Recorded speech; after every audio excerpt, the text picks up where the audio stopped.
Good. Okay.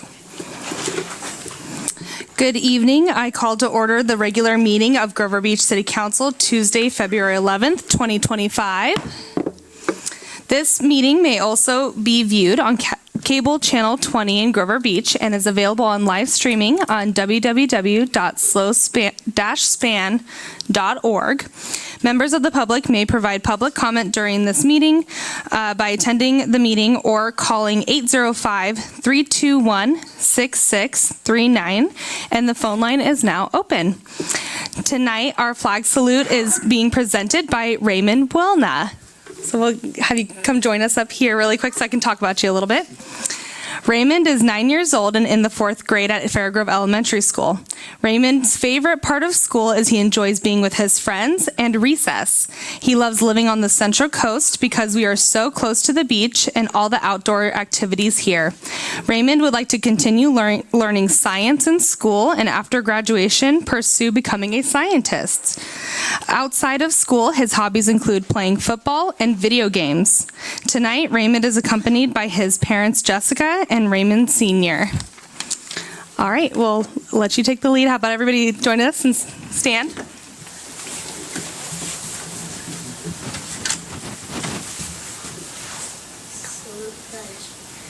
I pledge allegiance to the flag of the United States of America and to the republic for which it stands, one nation, under God, indivisible, with liberty and justice for all. Thank you.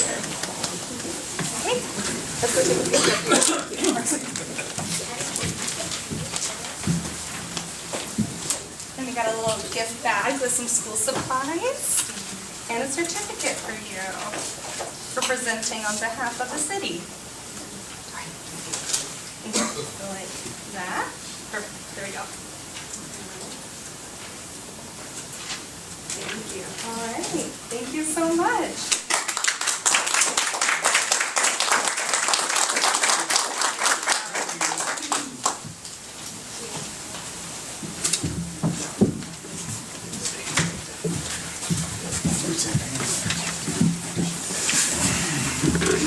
Thank you, Raymond and family. That's probably my favorite part of the meeting. Okay, now I will call on City Clerk Sims for the roll call. Councilmember McCrory Driscoll. Here. Councilmember Tuggle. Here. Councilmember Wyrick. Here. Mayor Pro Tem Robert. Here. Mayor D. Here. Now on to closed session announcements from City Attorney Lamelli. Thank you, Mayor Council. There were no reportable actions taken during the last closed session. Wonderful. Moving right along. Now for the agenda review. Council members, do any of you have any questions or changes that you would like to make? If not, may I have someone make a motion to adopt the agenda as presented? I'll move to adopt the agenda as presented. I'll second it. Wonderful. Okay. All in favor say aye. Aye. Aye. Aye. Any nays? We have consensus. Moving on to our ceremonial calendar, and our first item is the introduction of new employees by City Manager Bronson. Thank you and good evening to you, Mayor and Council members. As always, I'd like to take a moment and introduce new city employees who are serving Grover Beach. We have 2 employees to introduce this evening, both in our Administrative Services Department. First, we have Tyler Fellbaum. He is an administrative assistant working the front desk, so he really is the front face of city government at the front counter. Tyler is a native of the Central Coast, growing up in Arroyo Grande, a graduate of Cal Poly. He previously worked for the San Luis Obispo Chamber of Commerce. Next, we have Luz Santos, our new account technician 3. Luz earned her bachelor's degree at Cal Poly and has a master's degree in accounting and taxation. She previously worked at the Oceano Community Services District and utility billing, as well as the San Miguelito Water District serving Avila Beach. We're delighted to welcome and introduce Tyler and Luz to our city team.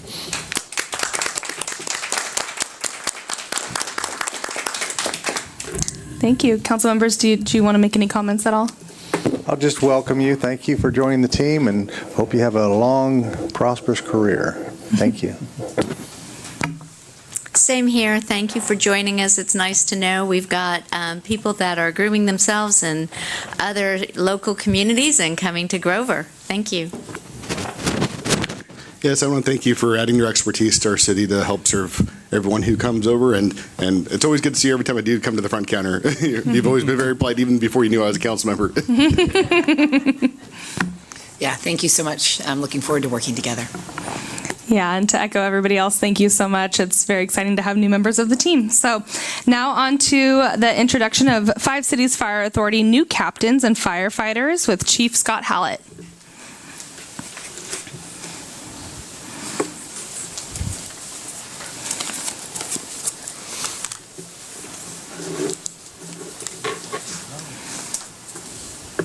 Full house. It looks like our captains may be out running calls right now, so we might have to recognize them by name only. Good evening, Mayor, members of the council. I'm honored this evening to introduce you to the five Cities Fire Authority firefighters and our two recently promoted fire captains. I want to begin by thanking the members of our staff and their families that have joined us tonight for this very special occasion.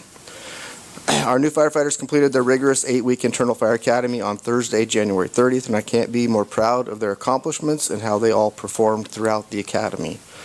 I commend our staff that have devoted countless hours to assure the recruits are well prepared to serve our communities for many years.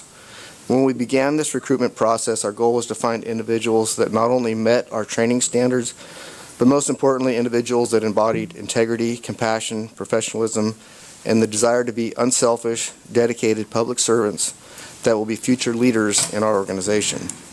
The feedback I've received from staff has been extremely positive and validated that these individuals will withhold the standard of excellence and the expectations we have set for our organization.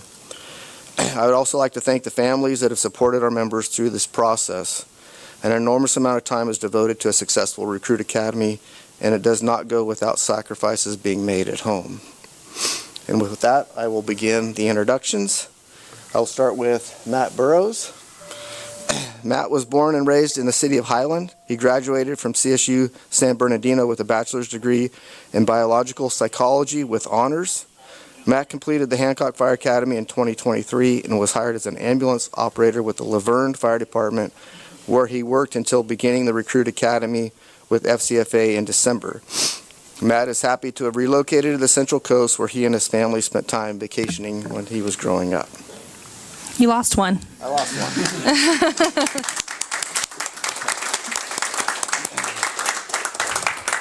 one. Duty calls. Next is Scott Vassar. Scott was raised in Santa Maria and attended Cal Poly, where he received a bachelor's degree in forestry and natural resource management. He completed his EMT at Cuesta College in 2023 and the Hancock Fire Academy in May of 2024, where he was the valedictorian of his class. Scott spent 3 seasons with the U.S. Forest Service Shasta Lake Hotshots and was a reserve firefighter with Templeton Fire before beginning the FCFA Recruit Academy. Scott married his longtime girlfriend in September, and they reside in Santa Maria.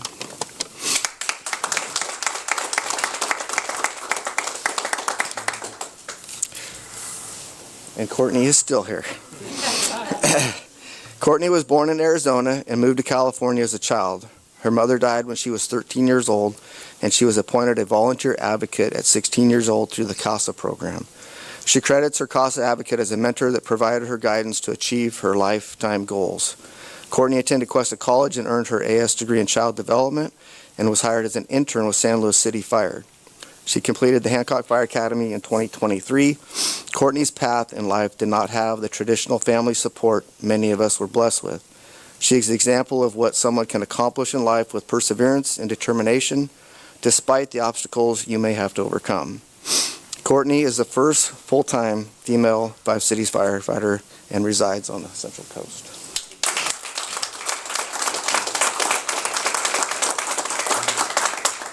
And John is still here. John was raised in Nipomo and graduated from Nipomo High School. His parents are immigrants from Mexico, and he is our first bilingual employee. John earned a bachelor's degree in art from CSU Channel Islands and graduated from the Hancock Fire Academy in 2019.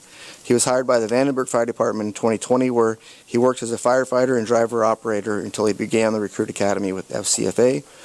He and his wife reside in Grover Beach.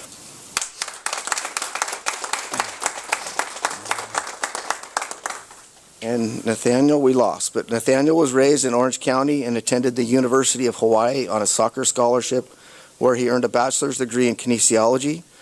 Upon returning to the Central Coast, Nathaniel took his soccer skills to Arroyo Grande High School, where he worked part-time as a JV soccer coach. He completed the Hancock Fire Academy in 2022 and was hired on with the Vandenberg Fire Hand Crew, where he worked as a squad boss until he began the FCFA Recruit Academy. Nathaniel resides in San Luis with his wife and 2 children.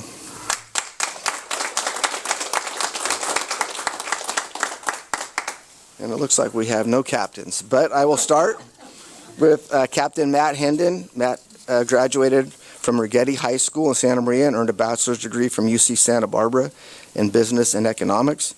Captain Hendon began his fire service career as a reserve firefighter with the Guadalupe Fire Department in 2012 before joining the Five Cities Fire Authority as a reserve firefighter in 2014. In 2017, he was hired as a full-time engineer with FCFA, and his official promotion to captain was on December 6, 2024. Captain Hendon is a local resident of Arroyo Grande, and we look forward to his training and experience being a vital piece to the leadership at FCFA.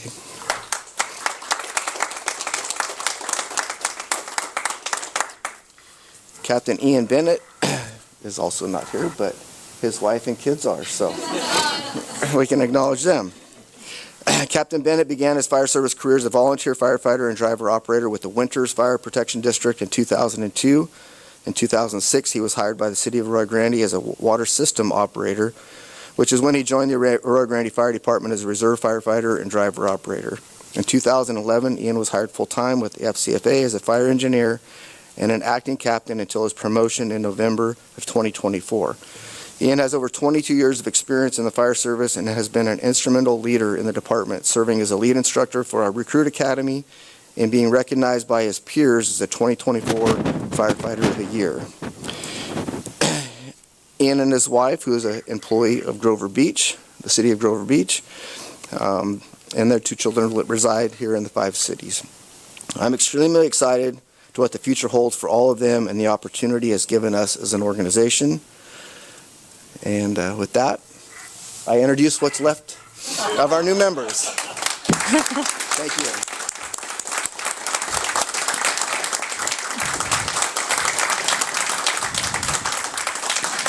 Well, thank you all so much for being here. Councilmember Tuggle. First of all, congratulations. This is not an easy undertaking, and I so appreciate those of you that are willing to run towards disaster. I'm really not that person, and to be the person when I call 911 that I look up and I know it's going to be okay. So thank you for serving our community, and then personally, just after being in a fire family for over 20 years, welcome to the family. Yes, ditto. Thank you so much, and congratulations. We appreciate you very much, all that you do to keep us safe, all of you firefighters. It really just, I know you came to my house twice because of oven fire. Fortunately, it wasn't serious, and you were right there. Yeah. So we really appreciate all you do and risking your life, and we really take notice of that. Thank you and welcome.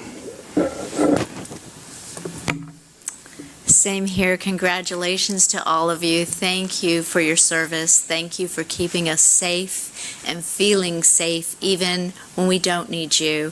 And looking at these young faces across from me just gives me hope for our future, and I couldn't be more proud. Thank you again. And I also want to extend my congratulations to you all, too. Everyone always thinks, oh, they go through the fire academy. I'm like, that's just the first one. We have our own academy, too, that you all have to do to complete. And obviously, you're lending your talents from all over your, different backgrounds and different places, too, to serve our community. And being on the fire board, too, I hear a lot about all the work that you all do together. And obviously, all of your colleagues are very supportive of you that joined you in the back, too. So you're part of a good family here. And thanks for not just the fires, but the medical emergencies. And anytime anyone calls 911, we all know it's not because it's their best moment, too. Sometimes a senior who falls, those are big moments that I've seen. And I remember when I did ride along with some of your colleagues, it was, that was one of those parts where they were very grateful for everything that happened. So thank you all for joining the family and helping our communities. Yeah, thank you and congratulations. Actually, it's funny. I was going to say exactly what Councilmember Wyrick just said. So word for word. So congratulations and thank you for being here and introducing yourselves. And we're excited to see what you do next. So thank you so much.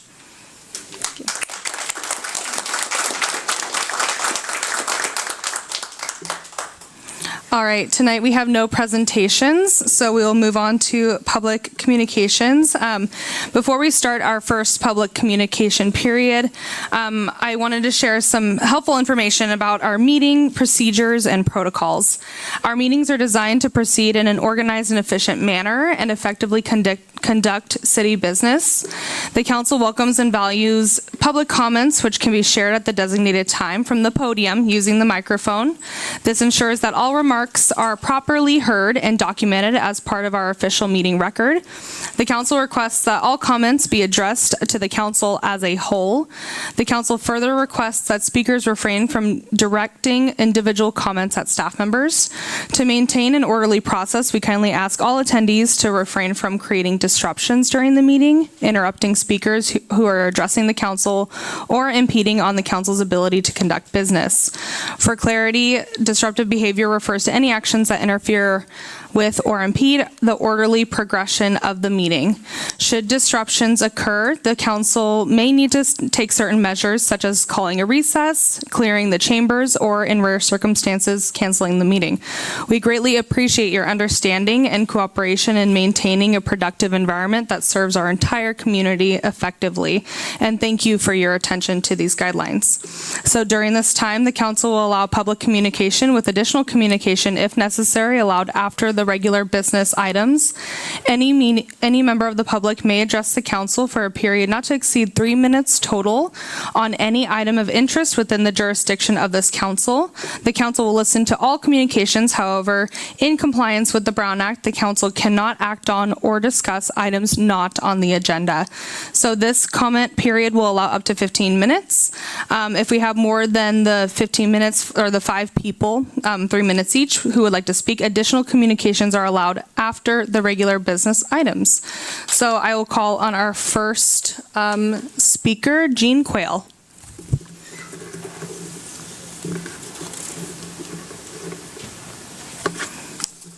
My name is Gene Quayle. I live on Mentone Avenue in Grover Beach. Thank you, Mayor D. and council members, for hearing me out. Recently, I've learned that in November of last year, U.S. District Judge Sherilyn Garnett ordered San Luis Obispo County to implement a new water release plan from Lopez Lake Dam. Per the order, the county has to release 7.9 cubic feet per second of water for the entire year. The concern I have, and many other people share, is this enhanced water release schedule that has been proposed, that it will essentially drain the lake. Unless we have excess rain every year, this plan will not work. It is not sustainable. Eventually, we will run out of water, and that impacts all of us. We need drinking water. The reason this plan was put into place is it was a suit filed by environmental groups, various groups, led by an environmental activist lawyer in the Bay Area. It is supposed to benefit the South Central California coast steelhead trout, the California red-legged frog, some southwestern pond turtles. The concern I have is that we are putting the value of fish and turtles and frogs over the value of human beings. We need drinking water. If we drain that lake, what are we going to do? We're going to have to go back to some drastic plan like Central Coast Blue or something like that. And I think we've all been there before. I encourage the city to take an active and aggressive role. Perhaps we could request an emergency injunction with the district court to halt the excess water discharge until the county has a chance to fully appeal this decision. Thank you for your attention. Thank you, Mr. Quayle. Next, I will call up Deborah Ugaldi.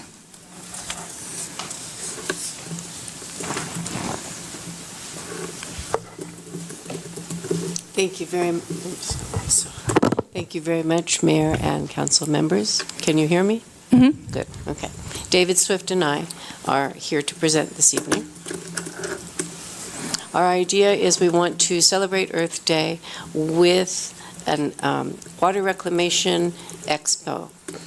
And we want to teach people and educate people how to catch their own water, to take power over the water, to use things that they can use. Systems design, we have several different systems already operating on individual houses, as well as one commercial building that we would like to share with people. We also want to teach them how they can easily capture rainwater from their own houses, provide them with some barrels so that they can see how this can be done, and they can use the water for the garden. It mainly gives them power over the water instead of always being at the mercy of, oh, the water bill's going up, or the electric bill's going up, the gas bill's going up. You have some water, you have some power with something that you can do with. Go ahead, what else? I think part of this is seeking a partnership with the city to really support it and potentially provide a small amount of grant money for some residential-sized barrels so people can build their own small systems. And then also it provides an opportunity where Public Works and Community Development can actually engage with the residents on what's allowed, what's encouraged, what some of the best practices are for both small, as you can see here, this is a sort of like a single 55-gallon drum barrel on a house, to larger systems that can hold thousands of gallons of water. And I think that there are certainly things that Debbie and her team can do to educate people and to show them, and we can bring some outside partners in to show some products. But I think also it's an opportunity where the city can really get out and educate the community on, what's encouraged, what's allowed, what's best practice. And we like to invite some companies that'll bring gutters as well to show the people how to use them. And we'd like to put a positive bent on this, encouraging from the city, showing people that they can have some power over their water. And the city already has a stormwater management requirement on homes, and so this is one way to meet some of that requirement. We plan on doing it at my Exploration Discovery Center, in the front area where we have lots of room and people can come on a Sunday, the Sunday before Earth Day. Okay, that's it. Thank you. Thank you for your comments. Next is Lauren Westfall.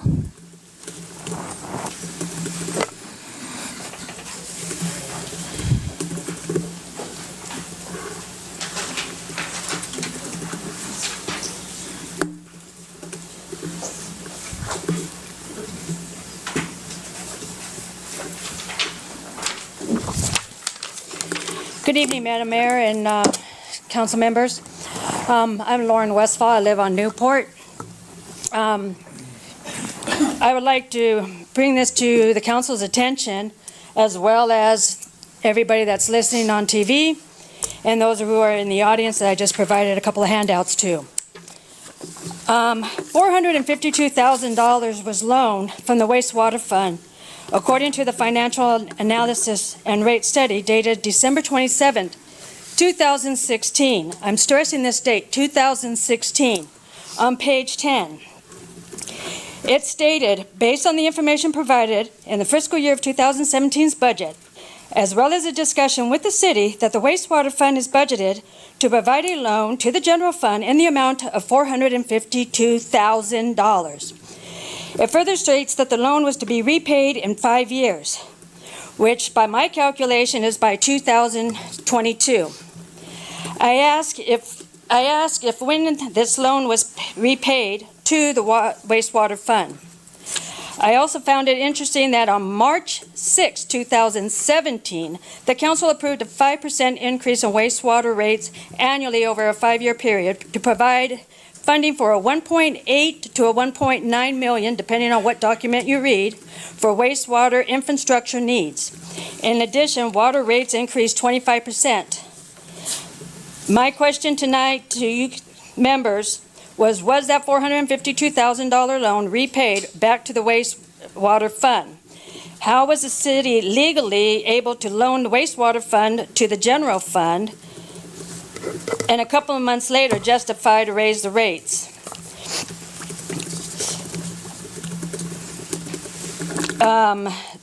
They raised the rates for 5 years. The increase was it actually able to fund the Pismo Beach 2015 Regional Groundwater Sustainability Project, which later became Central Coast Blue? Because I came across a staff report dated February 6, 2017, letter of intent to participate in the Regional Groundwater Sustainability Project. Shoals and Lees were stakeholders in that. If council cannot answer these questions tonight, I ask that they be addressed and agendized within the next 60 days before you suggest another water and wastewater rate hike. Because this response I received on February 7th that the city has a difficult identifying the records I'm requesting when it's very concerning to me, and especially since I referred to the exact dates that I referred to tonight, since the documents that initiated my public records request. This should not only concern me, it should concern all of you that are watching, and every single person in this room. How is our money being accounted for? Thank you, Ms. Westfall. Next, we'll bring up Marcia Thornton.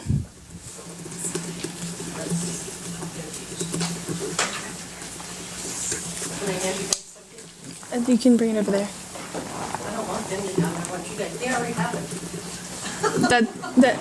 You have to hand it this way, and then we bring it over here.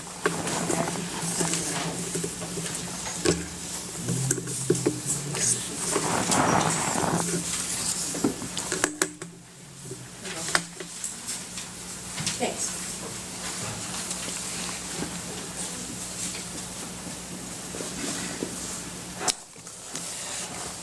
Good evening, Mayor and council members. Each of you have stated that the community engagement is a top priority. I'm going to ask you to take the initiative and prove it. At your next council meeting, you'll be setting goals and prioritizing.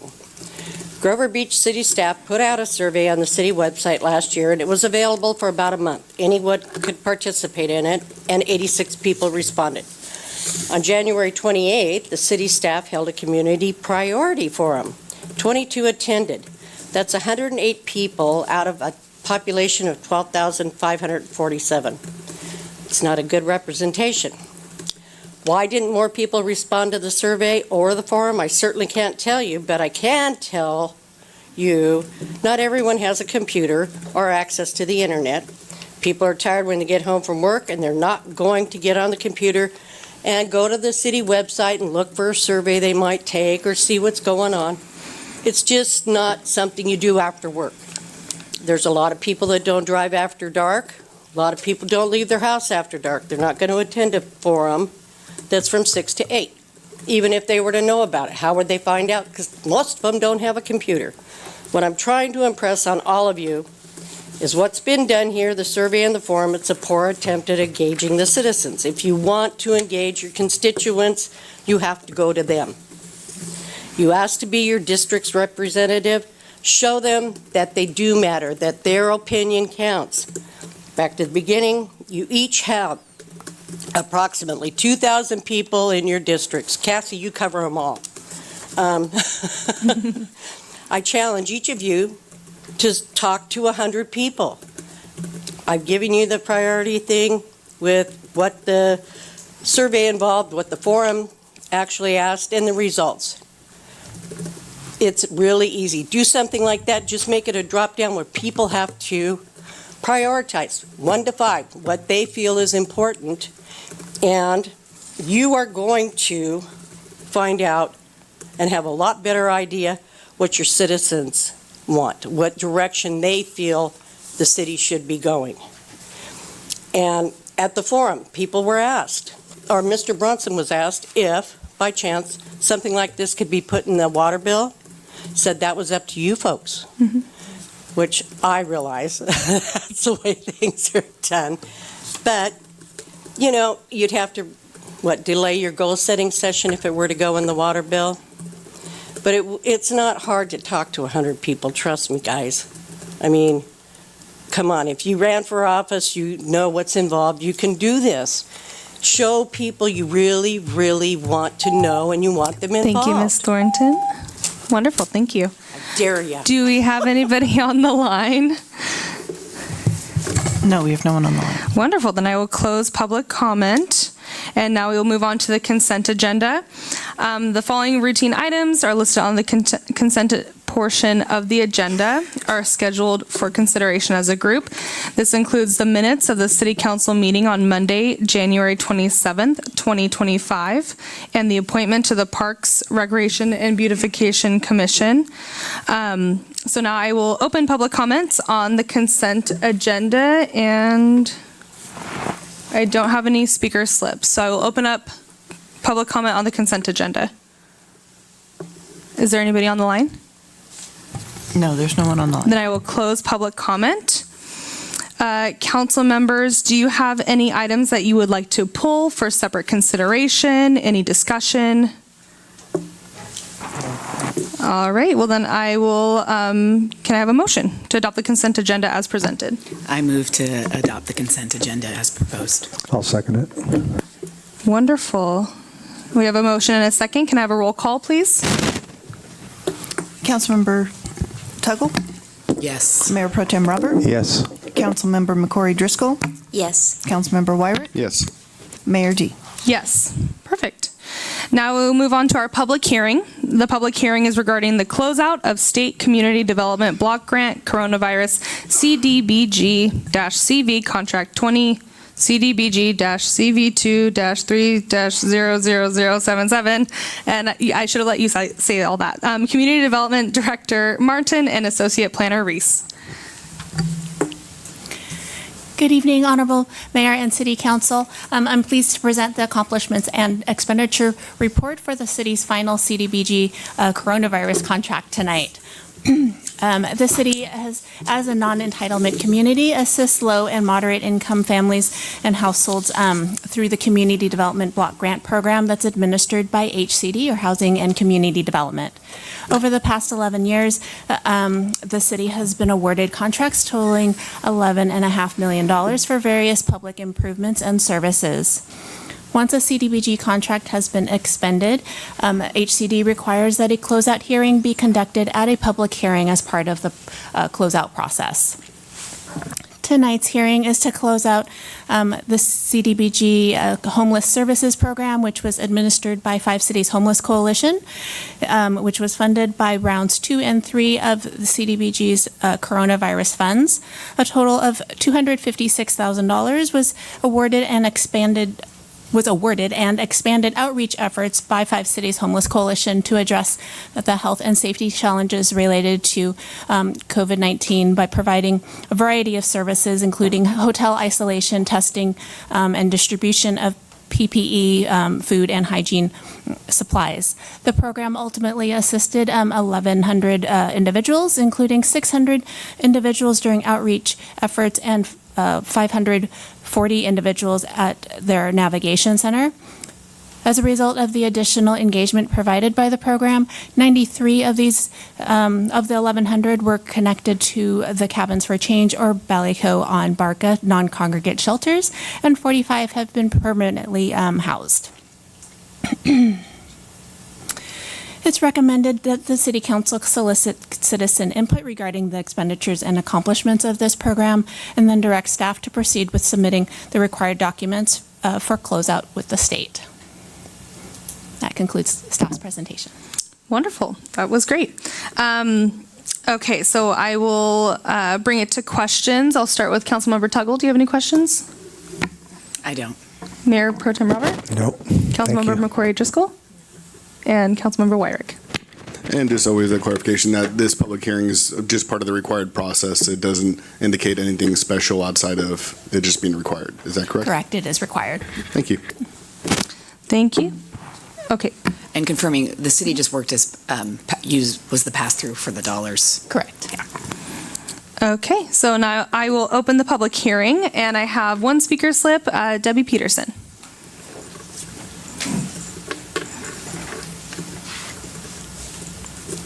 Well, it's always such a blessing that we get these huge awards, and I'm so glad they're going to good things.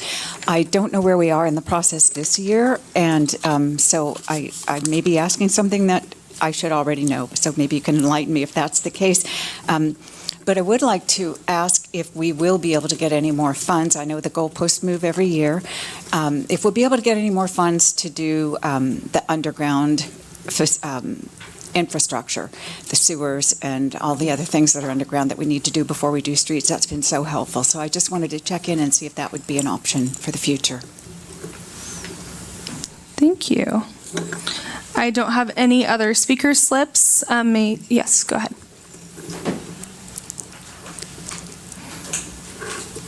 I'm sorry, I wrote my number wrong. Oh.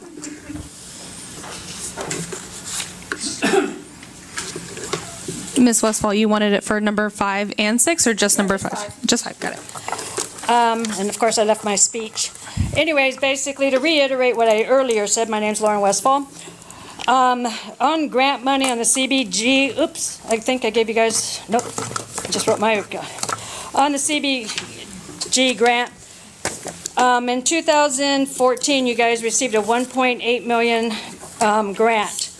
Part of that grant was to update the water and sewer lines. And I again received a response back from the city saying that they do not have records regarding any of the information. I've gone through a lot of your city meetings in the past from 2014 all the way through 2018. And one city response or one city staff report, all it says is various areas. You reallocated money from that grant money that was supposed to go towards affordable Ms. housing. Westfall, I'm so sorry. This is just regarding the closeout of this CDBG grant. So any other grants that you want to speak on has to be during public comment, or if it's brought up to our council. Okay, I just thought it was CBG grants, I'm sorry. Right, it's just this one. Thank you so much. Perfect. Okay. Any other public comment? Or, yeah, okay. Anybody on the line?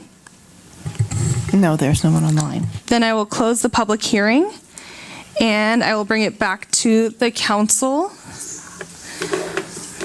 And this question, Ms. Peterson asked about the funds for the underground infrastructure for the CDBG grant. That is something I believe that we have to come back to, because this is, again, just regarding the grants that we had, or the CDBG grant that we received on behalf of the 5 Cities Homeless Coalition. Is that correct? That is correct. In the future, there are different parameters that are associated with different CDBG funding availability, different programs, different projects that the city can apply for or nonprofit organization could apply for. And then, as Councilwoman Tuggle mentioned, that we would act as the pass-through for. So, but to Ms. Peterson's comment, if there was a sewer project that qualified under the CDBG parameters, we could make an application with your council's direction during that next funding availability. We don't have any of those dates at this time. We've already submitted applications for our 2024 CDBG funding applications. It was October? Back in October, I believe, and we're still waiting to hear about the awards for that, though we know that they are actively under review. Thank you. Councilmember Wyrick? And just a clarification stuff onto that point, because I did bring up the issue that she brought up at the last meeting, and is that in a more appropriate discussion for our next item then? Because I was going to actually bring it up too. So, okay, so for next time, yeah, it could be discussed for, thank you. Okay. So I will bring it back to discussion. I'll start with, no, I'm going to start this way. No, I'm going to start with council member McCrory Driscoll. I try to remember where I'm going. I'm right-handed, so. Councilmember McCrory Driscoll, any comments or anything? I just want to say that I remember going through warming centers and working with 5 City Homeless Coalition, working via the South County Chambers of Commerce. I think that the 5 City Homeless Coalition does an amazing job. The outreach I saw during cold and rainy days was incredible. The staff, the volunteers, you make every dollar you spend count, and we really appreciate the efforts to reach out and take care of the most vulnerable in our society, and I just want to say thank you for that. I'm proud that the city can partner with you in this way. Yeah, and I just wanted to share the same sentiments too, and I'm glad that the city does partner with the 5 Cities Homeless Coalition to do this. It takes special people to work with people usually at the lowest points of their lives are about to get there too. Sometimes we know that these programs address those who are experiencing homelessness. Other times it's people who are on the verge to be there too and to prevent that. So I'm glad to see that that our cities use community development block grant funding for these purposes in the past too, and everything looks like it's there. So I have no other comments. Councilmember or Mayor Pro Tem Robert. Yes, thank you for all the staff does for those grants, and thank you for dispersing those to help the people that are in very much need.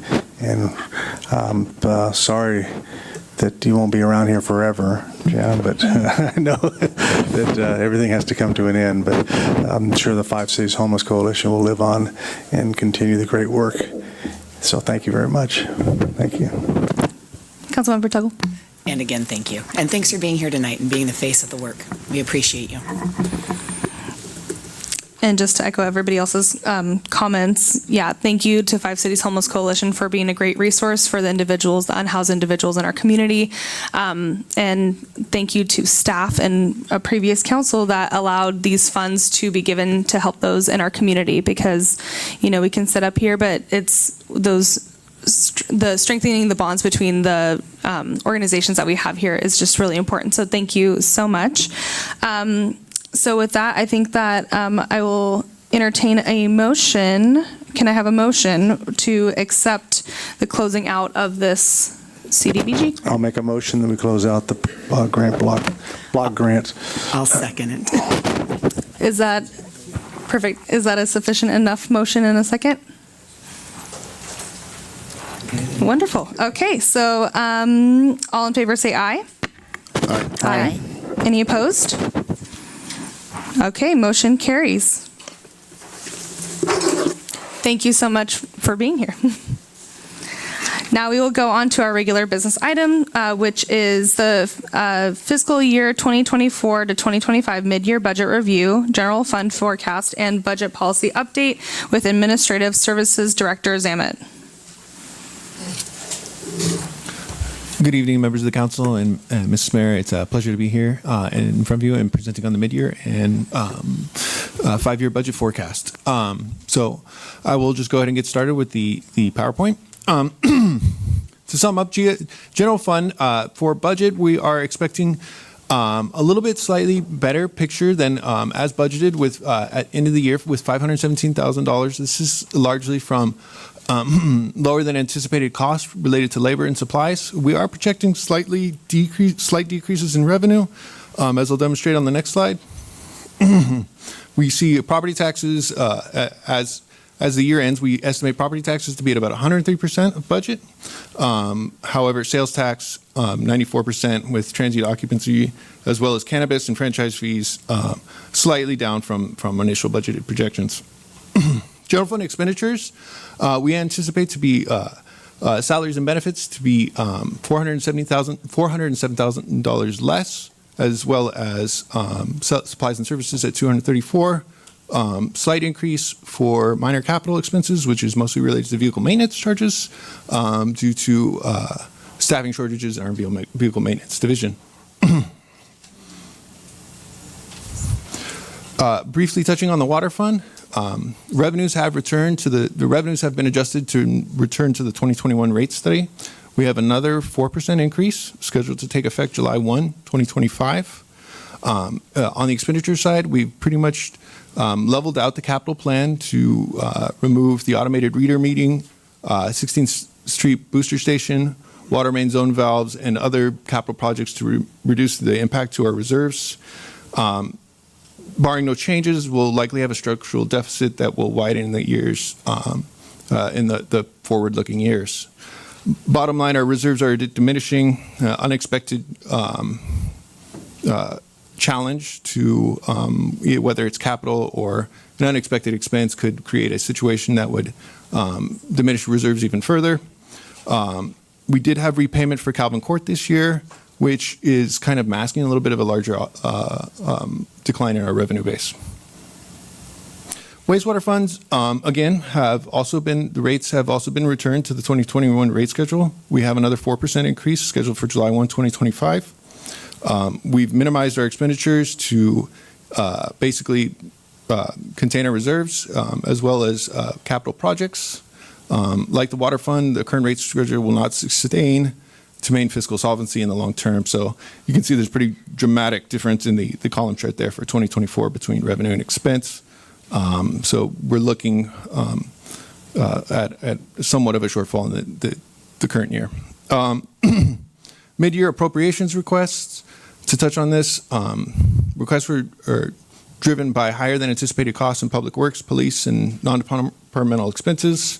Additional details can be found in attachment 2 related to those. Overall, the general fund see an impact of $245,000 for mid-year appropriations requests, $68,000 in the wastewater, and $111,000 in water, generally for operating increases. To round it up to the summary, revenues are $82,000 less than budgeted, as noted before. Expenses, however, are projected to be lower at about $554,000. Adding in the mid-year request of $245,000 and fully funding those requests will let us end the year with an estimated surplus of $271,000. Moving on to the 5-year general fund forecast, which is feeding off of our mid-year. The benefits of doing the forecast is building a financially resilient government. It creates a pathway to transparency and encourages involvement, informs our goal setting, as well as improves the long-term financial stability. What drives our forecast are the economic trends, national, state, and local conditions, top 5 revenue sources. So what we saw on slide 2 are CalPERS yield and investments, our UAL, or unfunded accrued liability, workforce demographics. We have debt and service repayments, as well as a capital improvement program. Speaking to some of the drivers, U.S. inflation has increased substantially in the last 4 years to a high of 8%. In 2022, moderating in 2023 to 4%, and has stayed kind of at that it's about 3.4% right now. And this is for the LA, Long Beach, Anaheim area, which San Luis Obispo County belongs to. It's much higher than the Federal Reserve's target of 2%. Overall, interest rates have lowered, but they have not reduced costs to borrow. U.S. unemployment rate has gone down in the last year from 4.1% nationally, as well as we are now at 3.7% here in the county of SLO, which is beating the national projection. Move on to the housing market. SLO County has seen sizable increases in the last 3 years for year-over-year gains relative to housing prices. The average list price countywide was $1.5 million in 2024. In Grover Beach, we've also seen increases at 8%, or $904K average list price in the year. And you can kind of see that area graph towards the end where it begins to eat up more and more of the graph area. Driving sales tax. Sales tax revenue compared with the previous year is down 2%. On the Central Coast, we're mirroring that statewide decrease. However, our countywide pool allocation is down 6.5%. Business activity, construction is up 7.8%. Retail is down 7.9%. Overall, it's down 5.2%. Sales tax projection, with an average of less than 2% increase, we project an average of 2% less in FY 2024-25. However, we do see subsequent years to have 2% growth from 25 to through 2030. All in all, our estimated surpluses for the general funds forecast, we estimate $271,000 year end, followed by mirrored closely at $276,000 in the out years, advancing all the way to $344,000 in FY 29 through 30. So trying to keep a balanced revenue profile with our expenditures, as well as maintaining above a 30% reserve level. More on that to come. You can see this expressed visually on our graph. The green area being our slight amount of money that we have over our expenditure line, which is the red line at the bottom. Positive position over the next 5 years for the general fund. Revenue keeps pace with expenditures, and some costs can be adjusted to ensure long-term stability if needed. Our capital improvements for 24-25 budget eases constrained revenues by reducing capital investment to $600,000 and then increases it 10% year over year thereafter. CIP development is an ongoing part of the budget process and incorporates expectations for funding. We'll have more on that to come in early March when we present the CIP. Moving on to the summary, the city expects a balanced budget in the next 5 years with a modest surplus through 2030. Moderate revenue growth from new developments with expenditures keeping pace and not much room for additional spending. The city, in its models, is targeting healthy reserves for unforeseen events through high liquidity and is recommended given national uncertainties. Moving on to budget policy adjustments. The general fund reserve minimum, we are requesting to move it to 25% from what is now a requirement of 15%. This is based on a survey of current reserves held for cities of similar size. We're also looking to change the way we fund our equipment reserve policy, which is to use the annual amount of depreciation to determine the allocation to the equipment reserve fund. This is a common practice among municipalities. We'd like to establish a facility reserve fund to add an annual amount for facility spending based upon funding available from our surplus on an annual basis. We'd like to revise our transfer authority for department heads to ensure that the city manager has approval when interdepartmental transfers cross categories from supplies and services to salaries and benefits. So you can't move necessarily something from a contract to a salary without the city manager's approval first. Capital projects. This is capital projects we'd like to see an encumbrance in the year of allocation to establish a life of project budget amount that facilitates year over year carryover from year to year. It's just actually almost an administrative to just ensure that we can track and know exactly how much was allocated from year to year. The last policy change we'd like to make is ensuring that grant applications require city manager approval prior to submission of the application to the funding organization and subsequent approval of award by the city council. This is common amongst most jurisdictions. It allows us to model out if there's going to be any long-term costs relative to budget policies, excuse me, not budget policies, it's relative to any grant awards that we receive. Lastly, we have a recommendation for FY 24-25 mid-year budget review. As demonstrated tonight, requesting you approve the mid-year budget augmentations, as well as approve the resolution to approve and authorize the revised financial policies. Our timeline is to present to you tonight, and we'll return on March 24th for the CIP review. And then we'll have a budget update on May 12th with our budget hearing June 9th and our budget adoption scheduled for June 23rd. I'm available to answer any questions. Thank you. Okay, questions from council. So I will start with Councilmember McQuarrie Driscoll. I have several questions. My first one is going back to wastewater. You referred to something called Calvin Court. Could you briefly inform us as to what exactly that is? Calvin Court was a property that was purchased. The exact use, I'm not sure. Yeah, I can elaborate.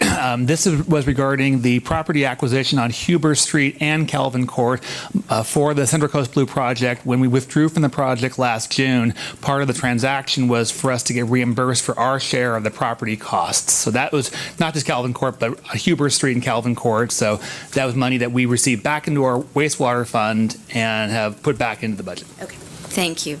And then when you discussed inflation, I'm just curious, because minimum wage increases and things like that weren't mentioned in your report. Are they impacting us at all?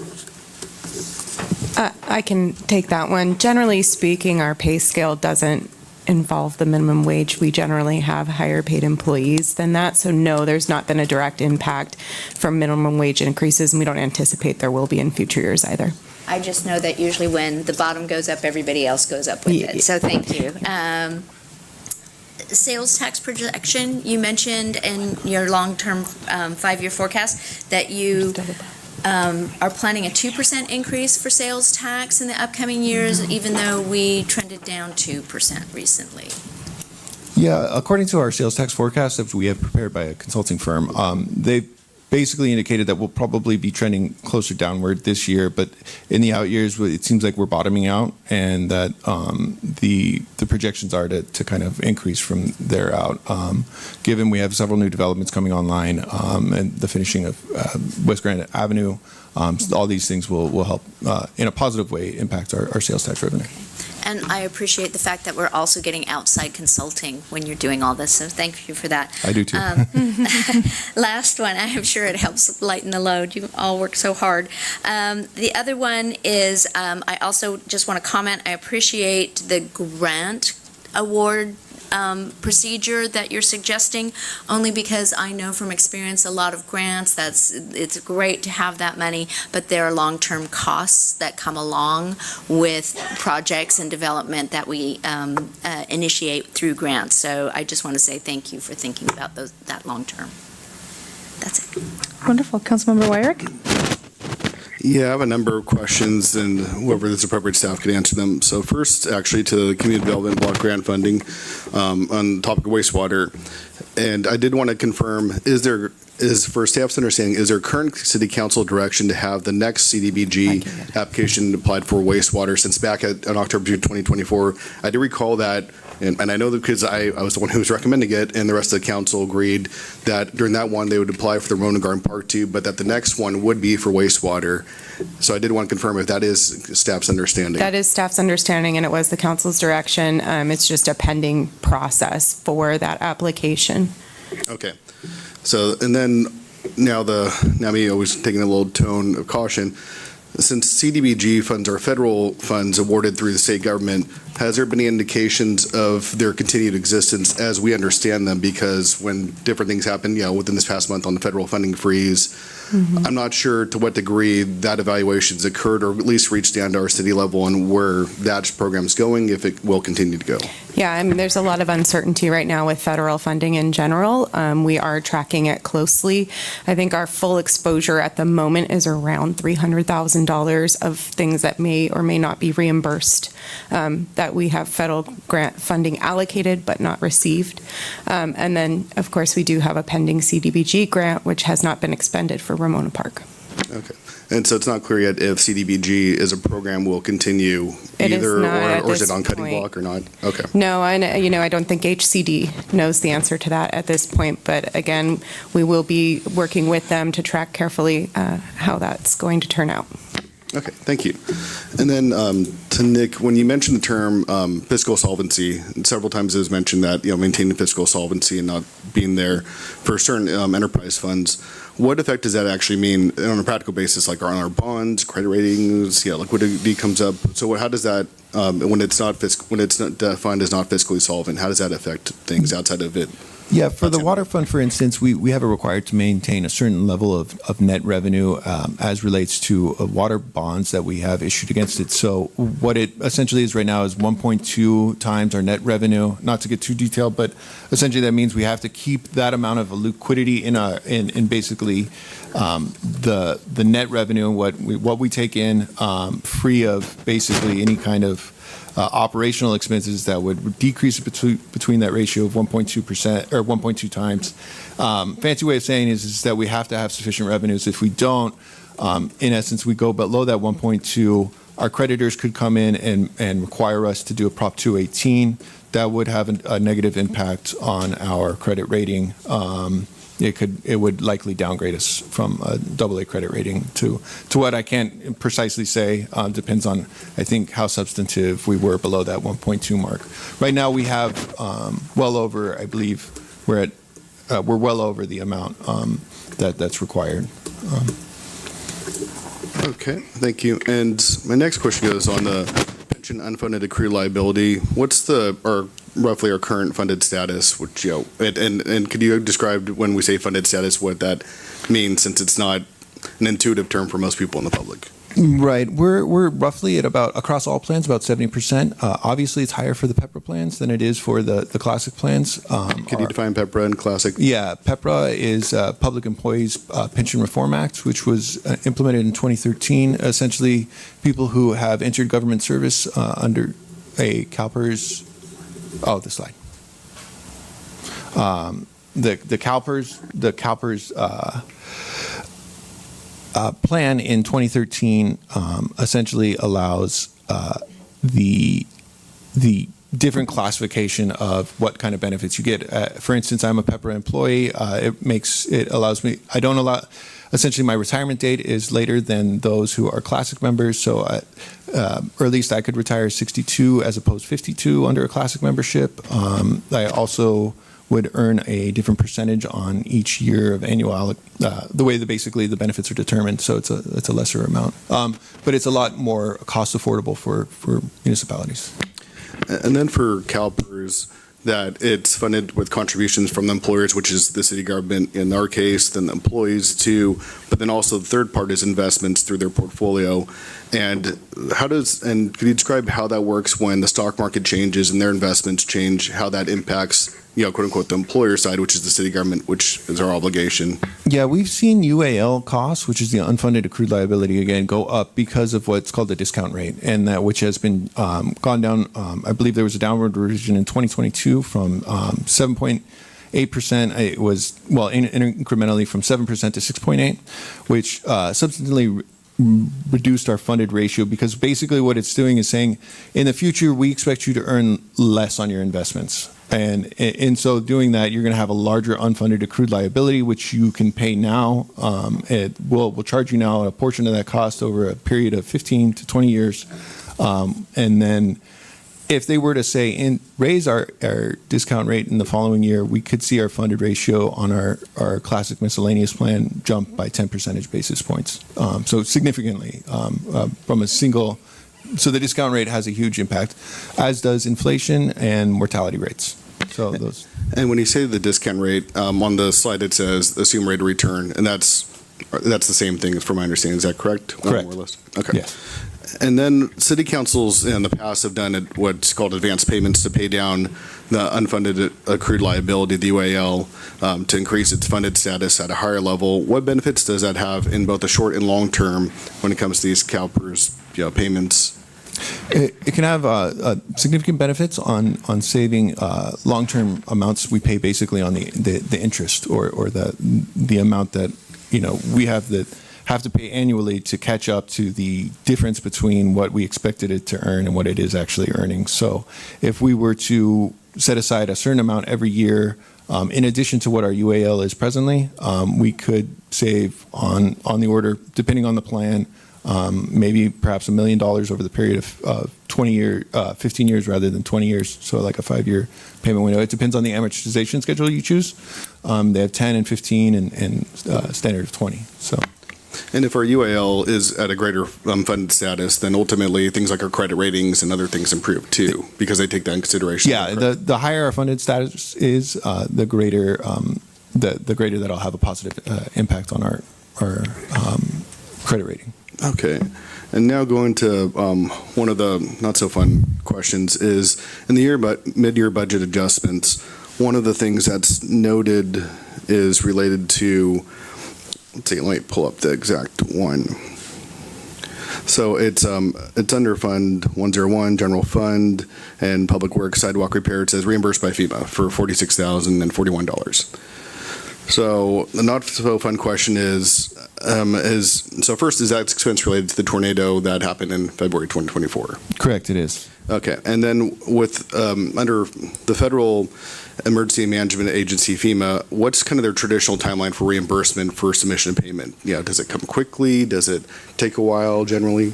So as I understand, those funds have been obligated and have been assumed. Greg. Welcome. Well, good evening. Greg Ray, Public Works Director, City Engineer. The funds have been obligated. I'm not sure when we're expecting actual repayment from FEMA on that, but I think the idea here is The 46,000 was specifically related to the sidewalk repairs. The fund itself is a larger fund. It includes pothole patching, street trees, a number of items. So our goal here was to restore at mid-year the full balance of the fund so we can continue with important things like pothole patching, and then hopefully reimburse the general fund at such time as we receive the FEMA funding. And so given that it's been stated several times for the federal executive branch, and even earlier today, I believe that the president did clearly state FEMA should be terminated. If that's possible that FEMA won't be around later this year, what's the reliability that our city government will actually get reimbursement for these expenses if FEMA is eliminated? This is a question of certainty for our budgeting process and timing of expending funds if it might not come back. Not to make light of it, but I think I would say I think ditto it will what just she said remain a line item in our general fund budget, an expenditure for the general fund. And so we would assume that it's just not going to be, if that was the case, if FEMA was limited, it would just be absorbed within our general fund. Correct. With our next year's 2-year budgeting. We would be doing it this year as part of that mid-year adjustment that will bring us to balance in our budget. And then, like Greg said, we would hope that in future years that general fund contribution would be repaid. But again, there's a lot of uncertainty with a number of federal funds at this point. Okay, and that kind of goes the same with all other FEMA related ones. Okay. And then, let's see, and as far as one of the other aspects is, I'm not sure if any of the businesses, within our city that generate sales tax, if they've given the city any sense as far as where their supply chains come from, because when I was just chatting with some of them too, I mean, they brought up the federal tariffs and they said that their costs are going to go up too, which they'll have to pass on to their consumers. But as far as the actual projections of the sales tax, did that take those kind of dynamics into consideration? I know a lot of them are fairly new, so that I'm not sure when the consultant looked at all these different numbers and how they figured that out, because I'm a little bit more cautious on where our revenues might be if our sales tax generating businesses might not have the same profitability. Yeah, as far as sales tax goes related to tariffs, that would actually probably be a net positive for our sales tax because it would increase the cost of goods, and those cost of goods would then be taxed at a higher amount because of so it would actually probably be a good thing. Although I don't know if anybody else would agree with that being a good thing. Ultimately, though, our forecasts are a little bit dated as relates to a lot of the talk about the increases for tariffs and what's going on in national politics at the moment. So I would imagine that any kind of tariffs would substantively, it would be hard to say exactly because then again it goes back to what kind of goods and services are being getting tariffs imposed on them. So it would be really a game of whack-a-mole to kind of identify until you had an idea of what ones were actually subject to tariffs. So. Okay, so some of the different dynamics that were put in place by the consultants and others when it came to the forecasts, they haven't taken consideration some of the more recent dynamics in past weeks, I assume. That would be correct. Okay. Well, those are all my questions. Are you sure? There'll probably be more later. Okay. Mayor Pro Tem. Thank you. Thank you for that report. And thank you for those questions, Clint. Very insightful. I just had a couple of questions. The construction here in Grover Beach is up over 7%, and the retail is down 7%. Is that coincidental, or you think the retail is going to rebound after our construction is complete? Is that Yeah, according to our forecast, that sales tax is scheduled to rebound, not at a rapid pace, but definitely an expansion of up to 2% over the next couple of years. So I think that also construction will also in the future out years probably see it, depending on how many new starts we have, but may not be as rapid as it was in this last year. So I think we've had a lot of construction activity in Grover Beach, but I think you'll see that moderate, as well as retail bounce back as soon as we finish up some of the major construction projects, especially West Grand Center. That's good. Good. Yeah. And I know we had to set a goal some time ago for 25% reserves, and we're up at 30% reserves. So I'm real happy about that. And the forecast for the next 5 years shows that it's pretty steady. So I'm glad about that. I think that's it. I think Clint covered a couple of questions I had, but everything else is good. Councilmember Tuggle. Yeah, Clint, thanks. You did cover a lot of the questions I had. A couple follow-up. First of all, thank you for everything that you do and for having a reserve and for all the time staff takes to answer all my questions prior to this meeting so we aren't here for 2 days. First question, what's accounting for the salaries being so much lower? Are there open positions or? There is some of that. Yeah, so I think it's a combination of a number of factors. One, a budget is an estimate, and we were estimating where we would end with our labor process last fiscal year. But also, we do have vacancies that we don't budget in the budget, so every year we tend to see we're a little bit under on salaries. And then we're discussing changing how the grants work, and I understand what the suggestion is too, but how does it currently work? Yeah, currently departments can begin a process for grants without prior approval by the city manager. This is just another check on that process so that we make sure we're not putting ourselves on the line in future years in ways that don't necessarily match the citywide priorities. Gotcha. Okay, thanks. And then last but not least, if we move up the reserves to a set of up to 25% as a bottom threshold, under what criteria do we have access to the money? Like what, you know what I mean? Like at what point would we say, no, we're going to tap the reserves? Your council can make that decision at any open meeting. That's it. Thank you so much. Okay. Well, thank you so much for the presentation. And like Councilmember Tuggle said, whenever we read these agendas, there's a lot of information. I always have big clarifying questions. So thank you so much for answering those ahead of time. One of the things that I wanted to ask, the general fund request, part of this is including this business grant. So like Councilmember Tuggle said, when can we tap into those reserves? Our council decided to use some of the reserves for this business grant. And that's an example of one, correct? For the general fund? Yes, that's correct. Okay, perfect. Thank you. And then, yeah, I had questions about that. Okay, good, perfect. Well, great job. Everybody, great job. Okay, so now, any other questions before I open up public comment? No? Okay, so I will now open up public comment, and I have a couple speaker slips here. I have Debbie Peterson, followed by David Swift.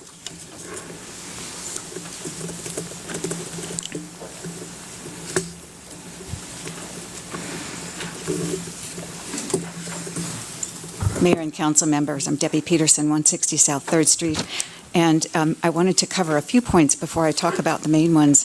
But one of my concerns is that our costs are far outpacing our income. And I wanted to suggest that we do have healthy reserves, but I think they're fat. I think we could probably lose some of those reserves. I don't mean lose, but I mean invest them in capital projects. And so I'd like to ask the council to take a look at that from a policy point of view. And then also take a look at the projections for real estate growing, for real estate prices going up, for your property taxes going up. I think you might want to check in with a few brokers in Grover because I'm seeing prices go down and there's not much on the market. And so I think that could cause greater limitations than we would be wanting. And then I wanted to get to the main part of what I wanted to say tonight. And, you know, there are going to be a lot of places you can go if you want to look at the kind of information that I'm presenting. And the most important thing really is that you're comparing apples with apples. So whenever I have line items there or columns there, I'm using figures from the same report so that you get the ratios correctly on that. And I wanted to also mention that rather than maybe tweaking one account says this, one account says another, one report says this, there will be differences depending on how things are reported online to different agencies. But the importance here isn't that we can't isn't that we can't afford to be that we can't afford to be so busy cutting down the trees that we miss that the forest is burning.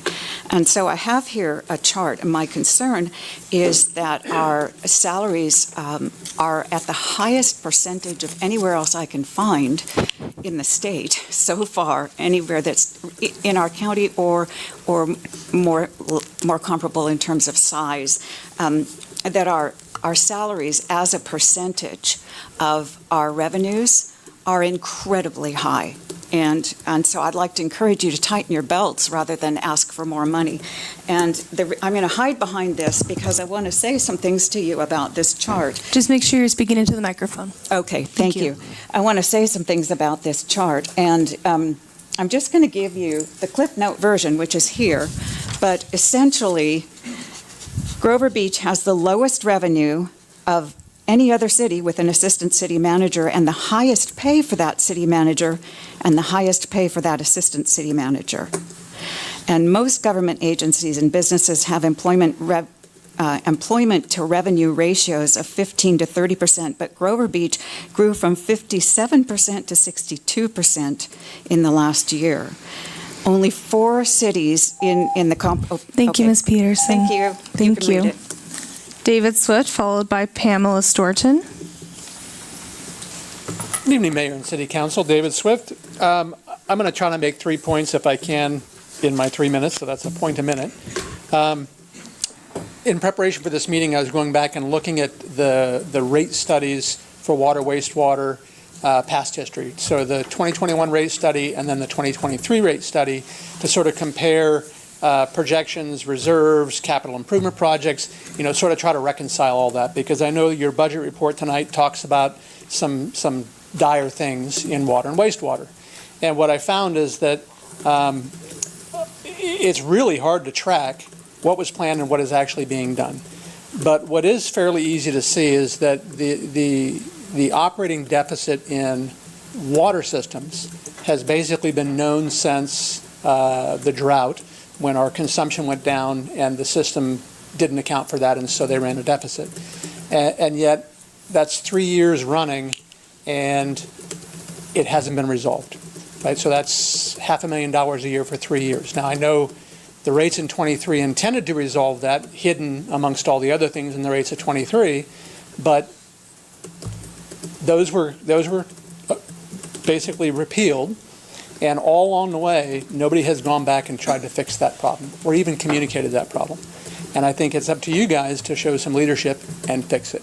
Right? You know the deficit's there. You know what's causing it. Get the rates fixed and fix it. Right? 2 months since the repeal happened and still no action. Fix it. The second one is you're going to see your CIP updates. I think he said it was in March. And I think one of the things as a lifelong project engineer, project manager, that helps, especially in projects that have a start and a finish and some defined scope and deliverables, is to actually get a real honest-to-goodness project plan that shows things like earned value for your projects. Because again, going back to the CIP plans from the 21 rate study and 23 rate study, it's not clear whether these things are actually ever getting scheduled, funded, worked on, or if they do, whether the original budget and plan is actually what finished, right? Is there scope creep? And so if you're going to look at a report like that, you want to be able to see that the budget and the work that was planned was executed for the money that they spent, right? No scope creep, no budget creep. And so you should be asking for something like an earned value plan and report for those types of projects. And then I think the last one was, I was a little bit surprised by the worry over 40K from FEMA, which to me sounds like a spec, when you have $400,000 and $1 million logs to worry about. And so whether that was a political point about FEMA and Washington or not, Thank you, Mr. Swift. Thank you. Pamela Storton, followed by Lauren Westfall.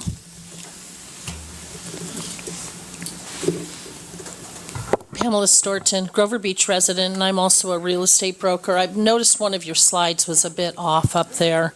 That was when it was put that the median price, listing price in San Luis Obispo County is $1.5 million. Listing price. That's not a sales price. So I think that that was a bit skewed, and I don't think you can depend on that number if that number goes somewhere. I'm not sure how that works.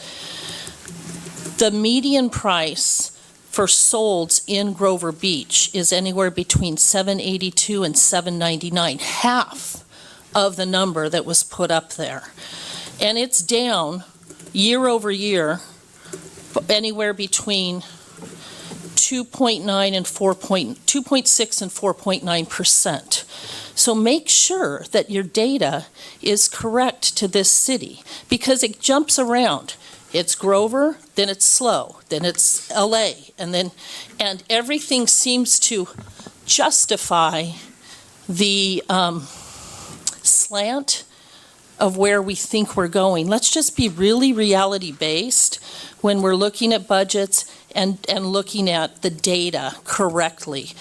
That slide is way off for 1.5 million in Grover Beach. That's a listing price in San Luis Obispo County. So be real clear on that. Thanks. Thank you, Ms. Torton. Lauren Westfall.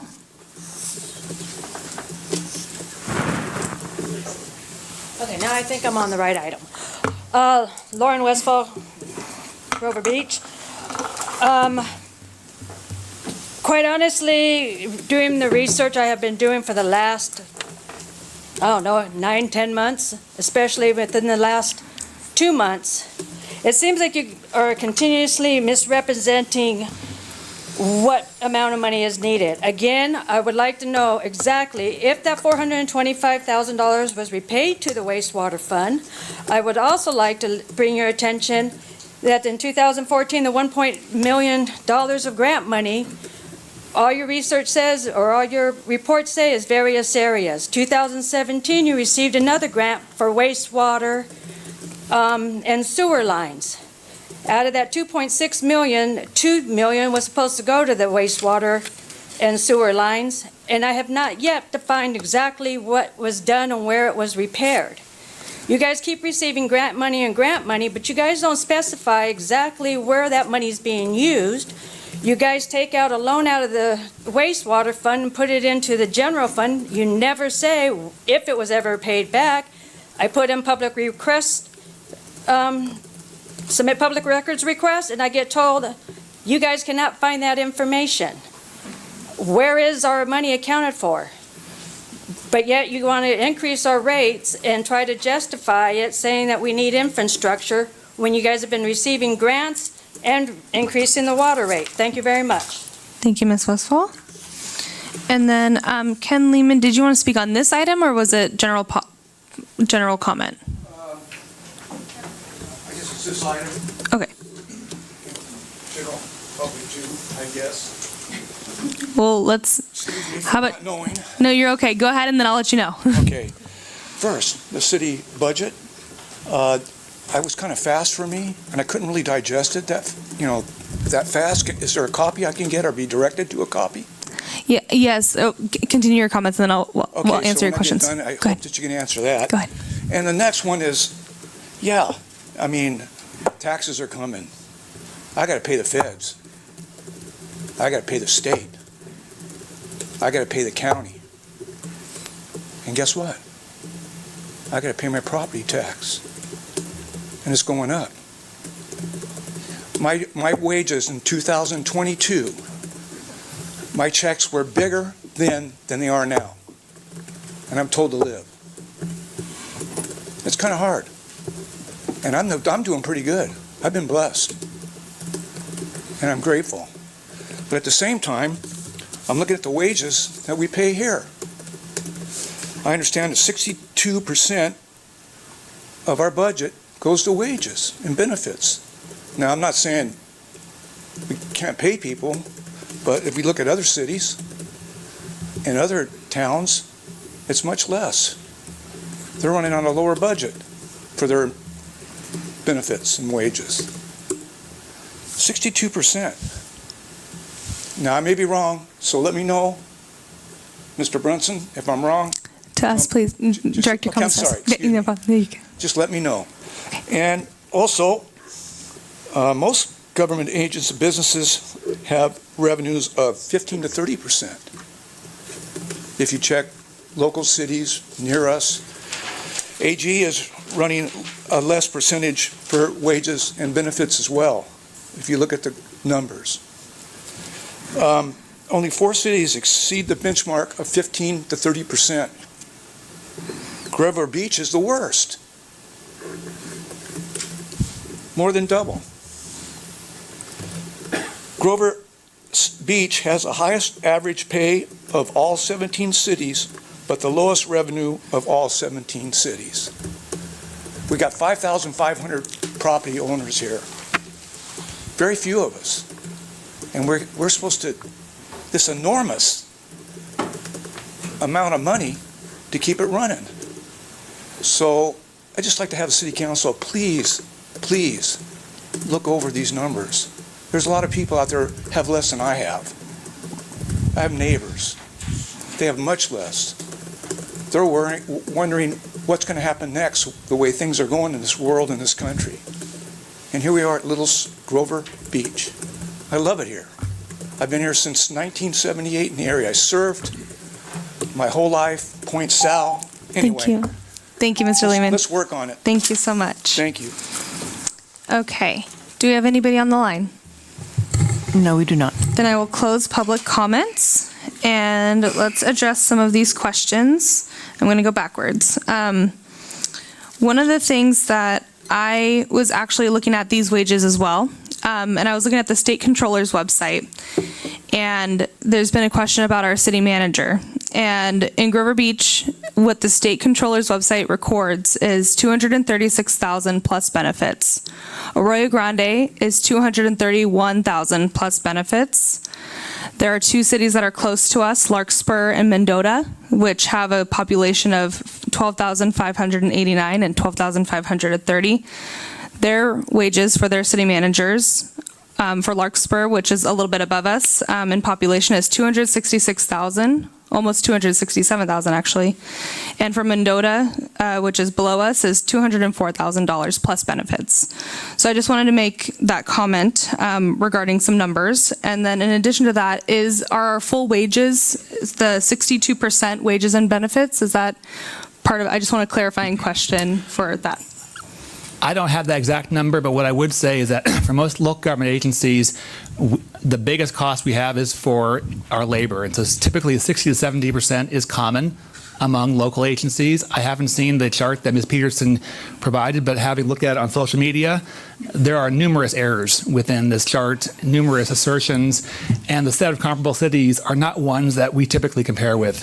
They're cities up and down the state, not in this region, and they were picked to make a point, not to really compare the cities that we typically work with recruitment and retention issues. So I think we would love to work with Ms. Peterson on the information. If she would like to schedule a time to meet with us to go through the data and go through the information, we'd be more than happy to do so. All right, back to my question about and from my understanding is public safety is about 37% of our entire budget? That's police alone. Police alone, correct. Oh, excuse me. Sorry, I meant police. I'm so sorry. No, Yes. so it's more if you include FCFA, although I don't know the exact figure. Perfect. Okay, thank you.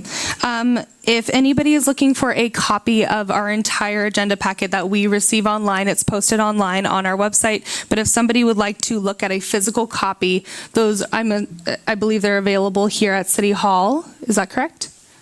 But the full, and then it's in the binder right there. There are some in the back Yes. of the room as well, but yes, we can make those available to anyone who comes and requests that. Okay, perfect. So that people can read them ahead of time. Correct? Okay. In addition to that, let me go back to my notes. Let's see.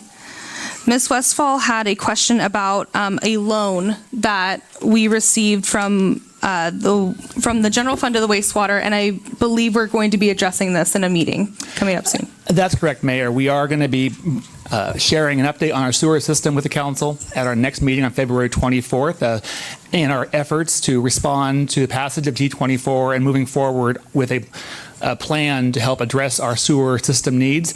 During the meeting, we will address the wastewater repayment issues, and we are working with Ms. Westfall to clarify her record requests. We didn't reject it. We were asking for clarification so we can better meet the interest and be able to respond to questions in advance of this meeting.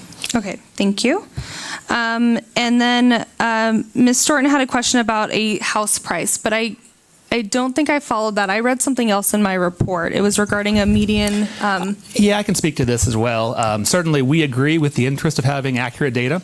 The information that we presented had a couple different data points. One was the average list price for the county of 2024, $1.5 million. That was for the county, countywide. The price for Grover Beach was just our city, and that was the median sales price in the month of December 2024 of $904,000, up 8% from a year before. Realizing each month is different, but the overall trajectory is a fairly increased housing price and value that our city has seen over the last year. That presents its own challenges from affordability, but that's just what the data point indicates. Okay, thank you. And then Mr. Swift had a question about the rate study, but I recall in this last meeting when we had the presentation from Mr. Ray, giving them direction to move forward, we had discussed to go back on our rate studies. The council had given direction to the staff to move forward with the rate study. We are working on a presentation, as I mentioned, on February 24th to the council about the sewer system. And so we'll be presenting an update on our sewer system needs, the projects that we see, the inadequacy of the current rate structure to meet those needs, and we'll seek council's guidance and direction on proceeding from that point forward.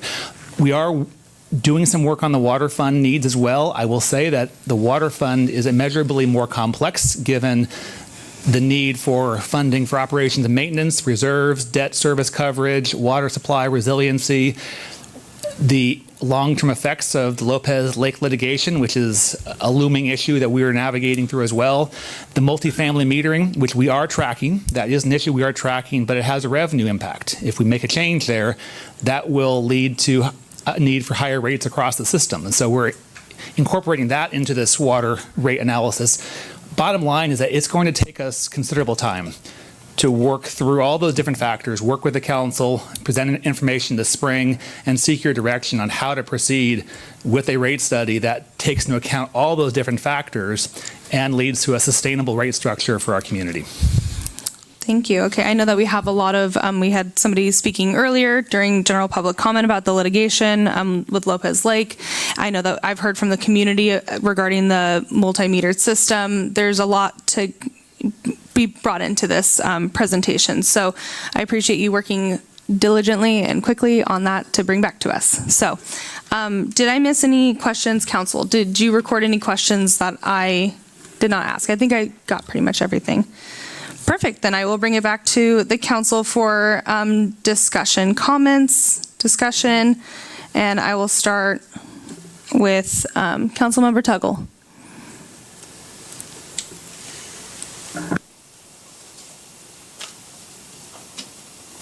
I don't have any at this moment. Mayor Pro Tem?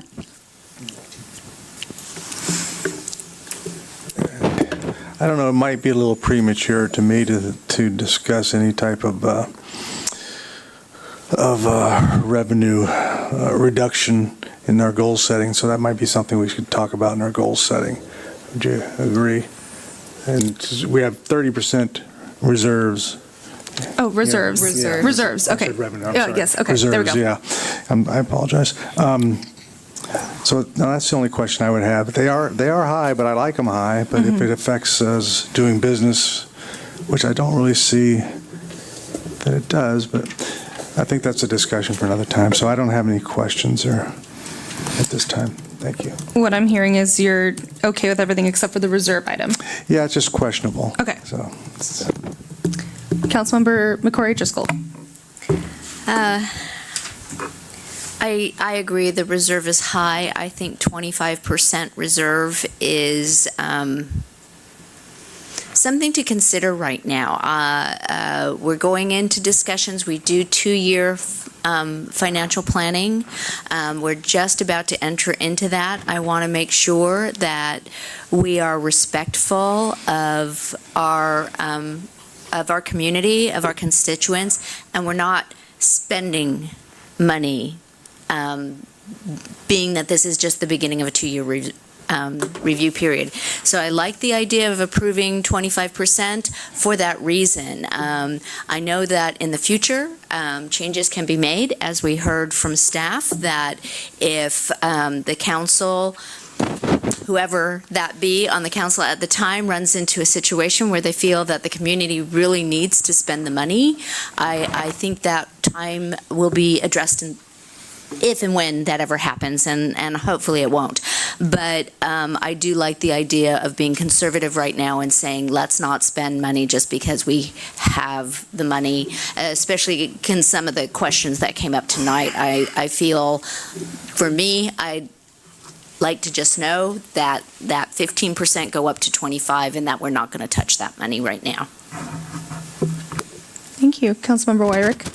Yeah, a couple things. I mean, I think we should always have higher reserves in general too. I mean, it's one of those parts that when you don't have them is usually when you need them. And with cost escalations that have gone up in so many different ways over the past few years too, it's kind of proven that what you think is going to happen as far as how much things will cost, it's, you know, there's so many factors that are out of our control. Just simply that.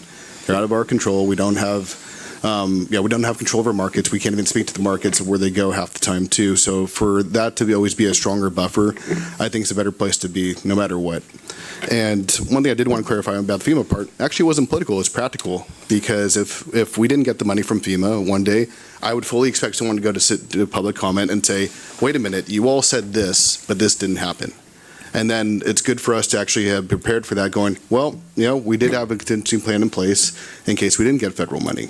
You know, any federal money. And that's where I think us going in our budget discussions probably should, based off of, you know, knowing that our forecasts, you know, are based off of kind of previous anticipated conditions, that those will change so that we know that basically our local funding sources are probably what we need to rely upon the most. We don't know where the federal government's going to go. We don't know where the state government's going to go.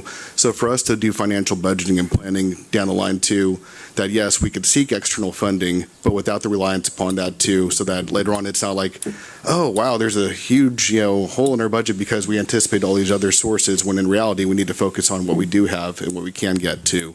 So I think that's, you know, a pretty simple place too, because yeah, the thing I quoted, yeah, was a direct quote.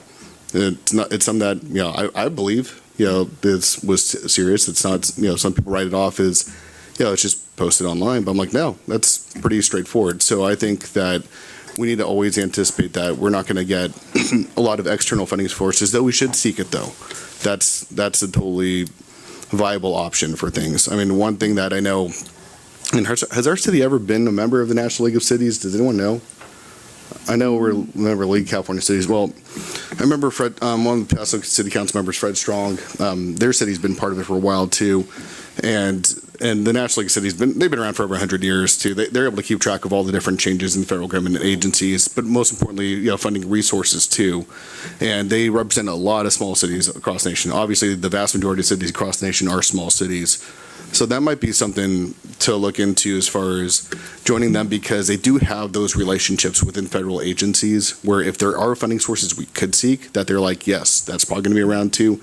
I mean, the amount of dues that, you know, that we'd probably have for them is probably small compared to their financial advice and direction and insights too, in addition to what funding sources we can do. So as far as that level, it might be good to invest a little bit in that place though. But I don't want us to do things in our budget and take action, you know, with the reliance that we're likely to get funding.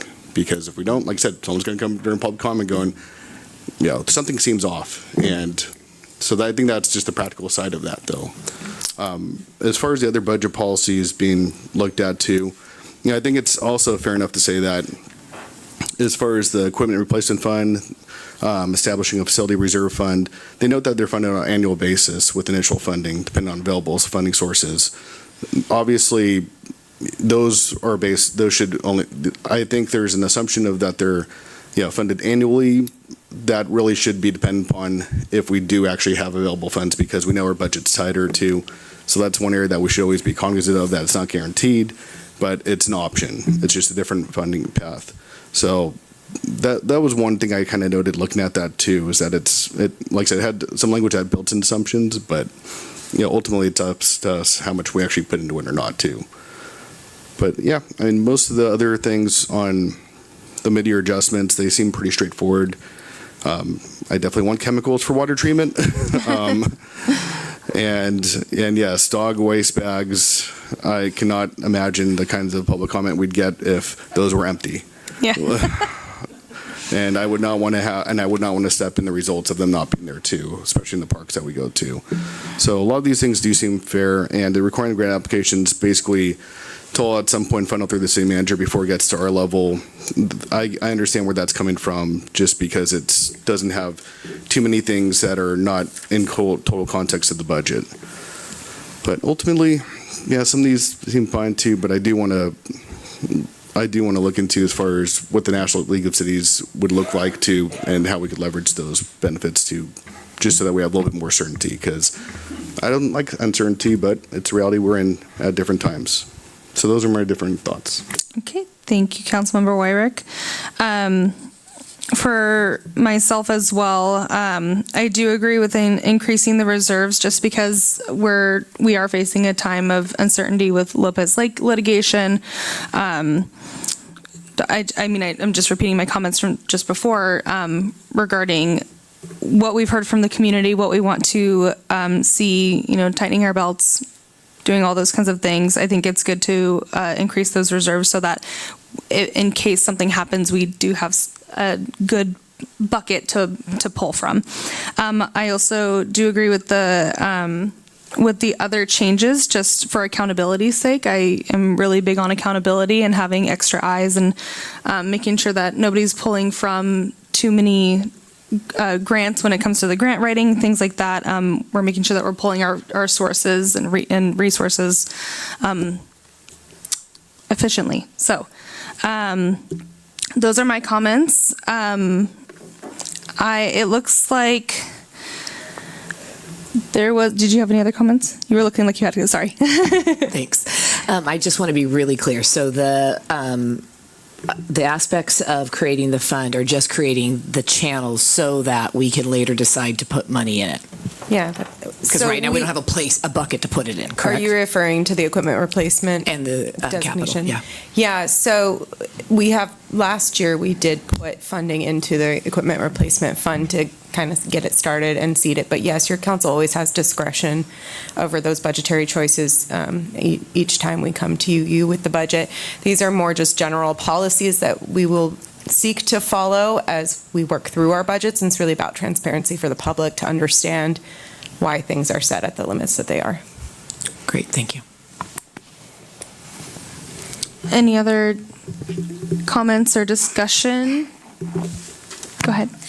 Nick, I just want to say thank you. We have surrounding cities that I know that are in serious trouble right now, and they are running deficits.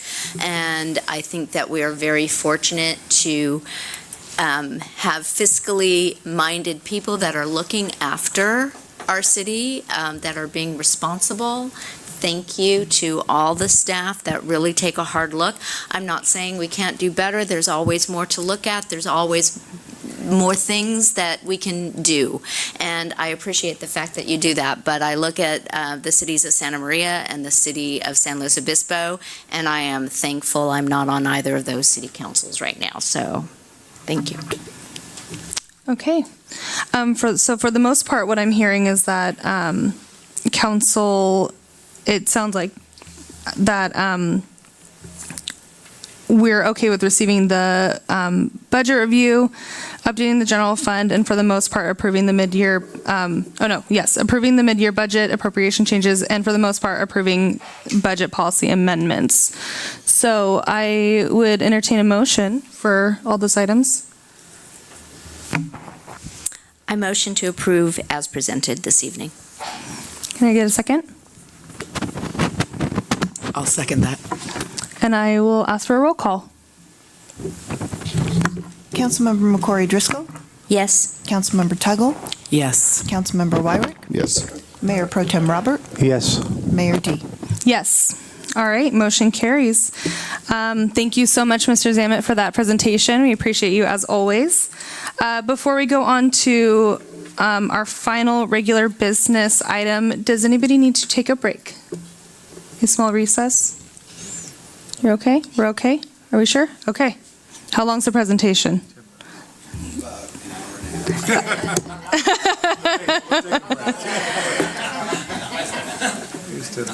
Okay. Okay, all right, let's move right along. So now I will, we're moving on to item 7, the Brown Act review, or overview by City Attorney Lamelli.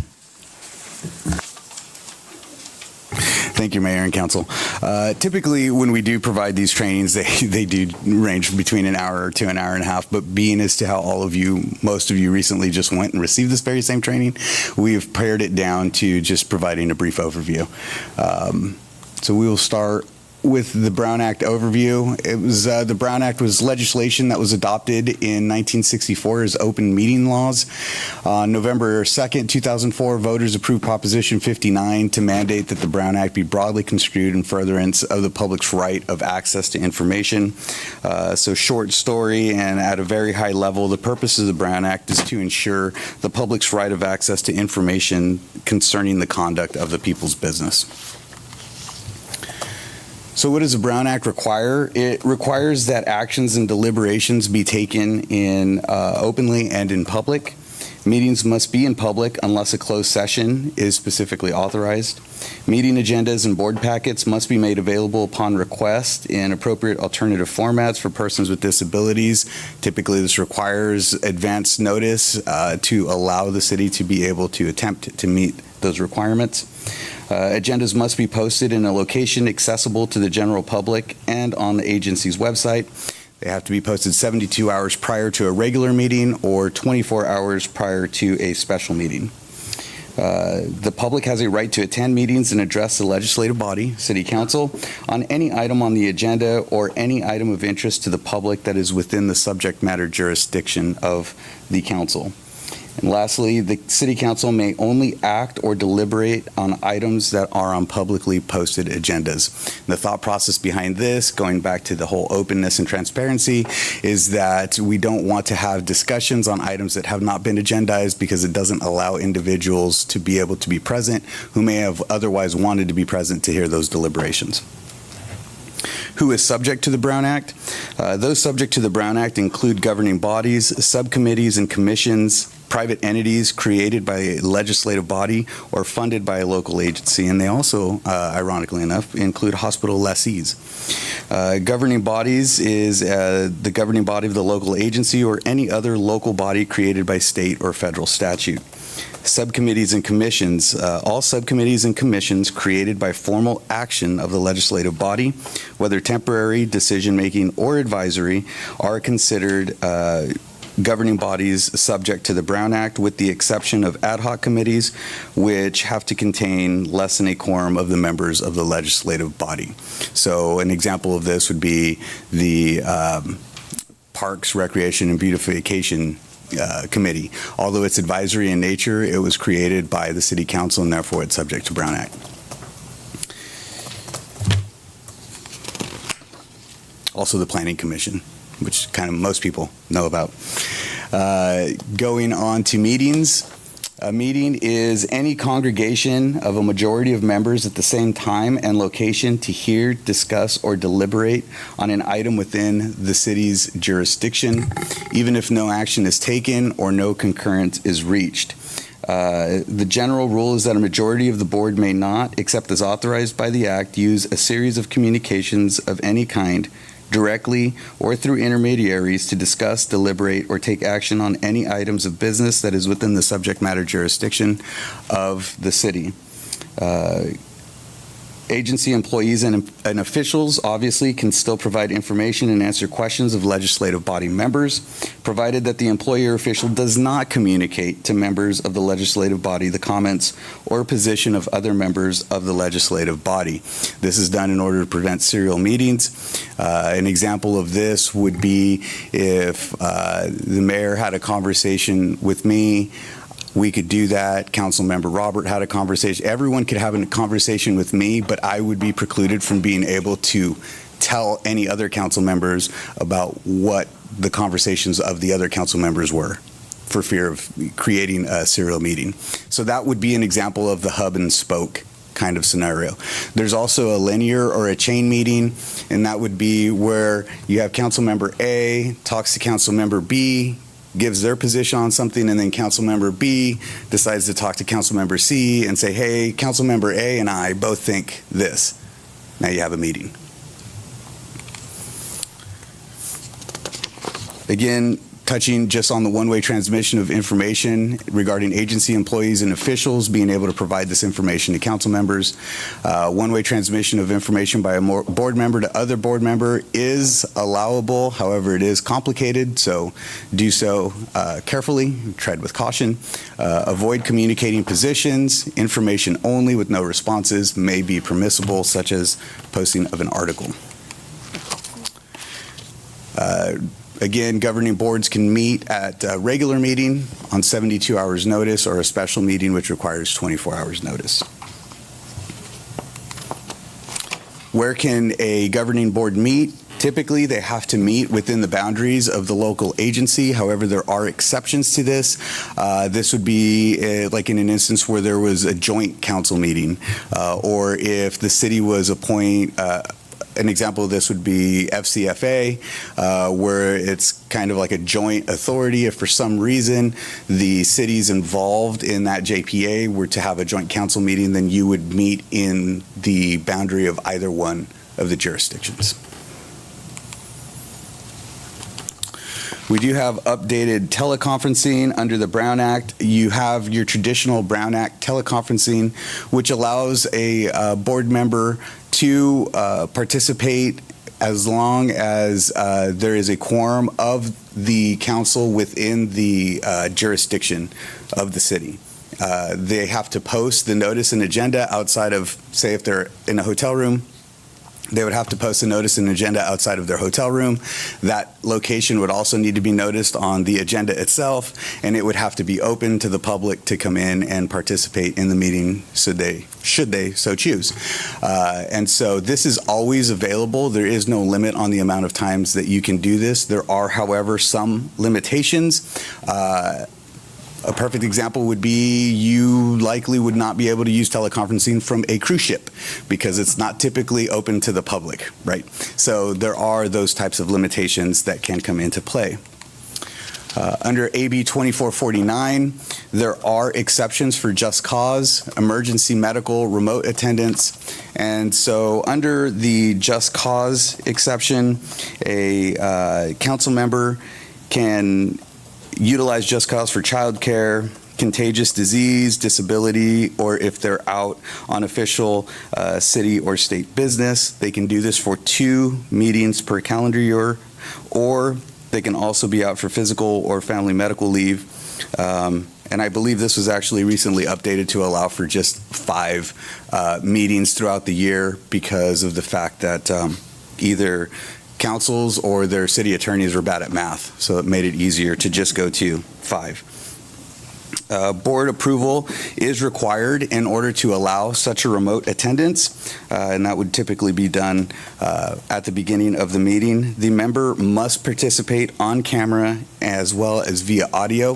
One of the things that does kick into play is if a member does participate remotely, then it automatically requires the city to be able to, they have to then provide remote participation for the public as well. That's not typically something that's required. Meetings aren't required to be recorded, and meetings aren't required to be broadcast or for remote attendance to be allowed. However, in this instance where a council member is appearing remotely under one of these exceptions, they do have to provide for remote appearance for the public to be able to participate.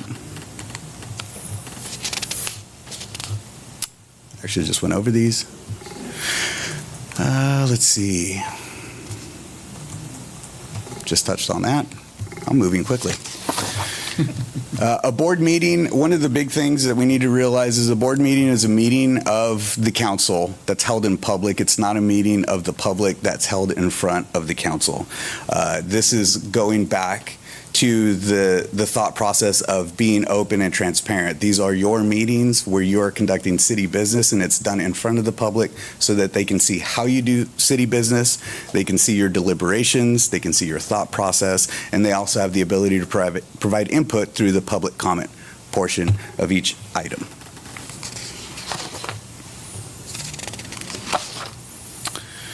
So in response to general public comments, there is allowed a brief response, and by that, it's typically a "we hear you, thank you, we will look into it," etc. This is done because we go back to the issue that we cannot have discussions of items that have not been agendized, for the reason that people who may have wanted to hear such a discussion weren't put on notice that they should be here to listen to that. Council can also ask staff to look into questions or issues posed and provide answers back to a specific council member or council as a whole.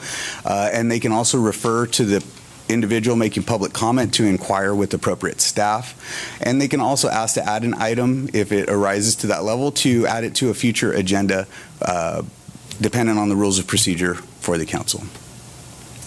But it is not an open dialogue. So for closed sessions, these are allowed in limited circumstances when there are real property transactions, there's litigation or the threat of litigation, there's personnel exceptions to closed session whenever a confidential personnel matter needs to be discussed. Labor negotiations are also subject to closed session, with the exception that, if there is ever any type of action that's taken by council, it has to be reported out of closed session in open session.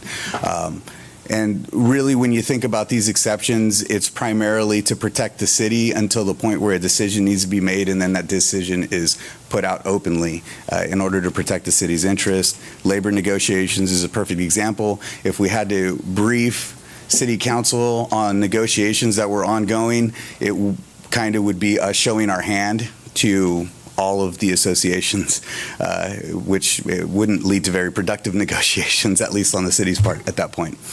Public safety issues and cybersecurity is a new addition to closed session items that can be discussed.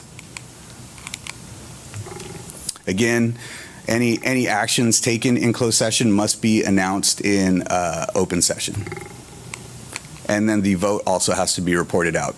So for closed session, there is confidentiality that applies. Board members or council members are legally prohibited from speaking publicly about confidential information that has been acquired during closed session. And we'll sum it up with Brown Act violations. The remedies for violations of the Brown Act include nullification of an action taken. There is cure and correction, and then there is also an award of attorney's fees, and in certain circumstances, damages that can apply for violations. Typically, what will always happen is we would be made known, or we would be made aware of a potential Brown Act violation, and dependent on the consensus of the district attorney's office, we would likely, if we felt that there was a violation potentially, we would bring it back and cure it, and then at that point, there is no further action that would be needed on it. And there's some additional local resources that were provided in your packet.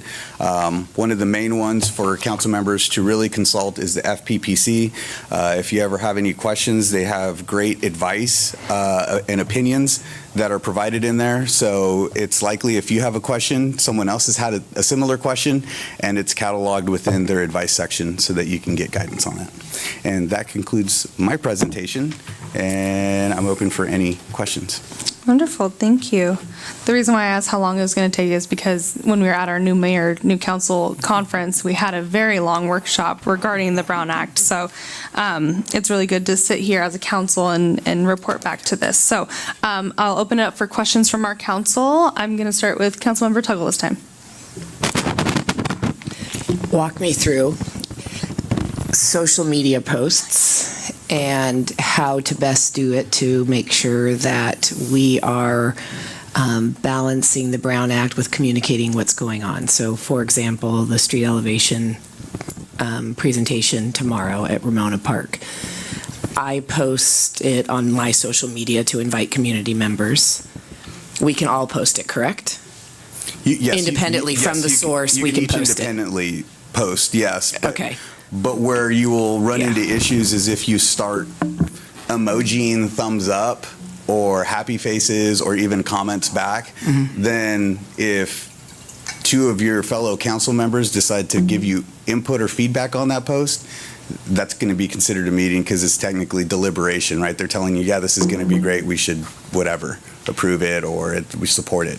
So that's where you do have to be careful with social media posts. So the rule of thumb is post, but don't comment. Right. And don't reshare. Particularly on each other's. Yeah, that's what I meant for us. Right. Post, but don't reshare. Like he posts something and I'm like, oh yeah, that's great. I need to go back to the source and post it from the source, not share it from his post, correct? Yeah, okay. That's it. Mayor Pro Tem? No question. Any questions? Okay. Councilmember McCrory Driscoll?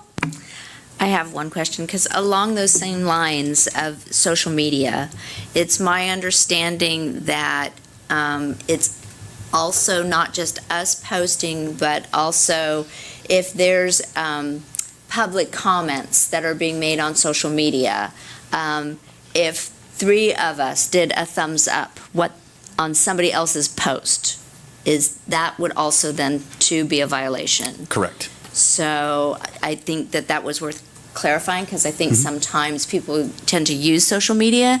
They want us to be present, and we cannot be.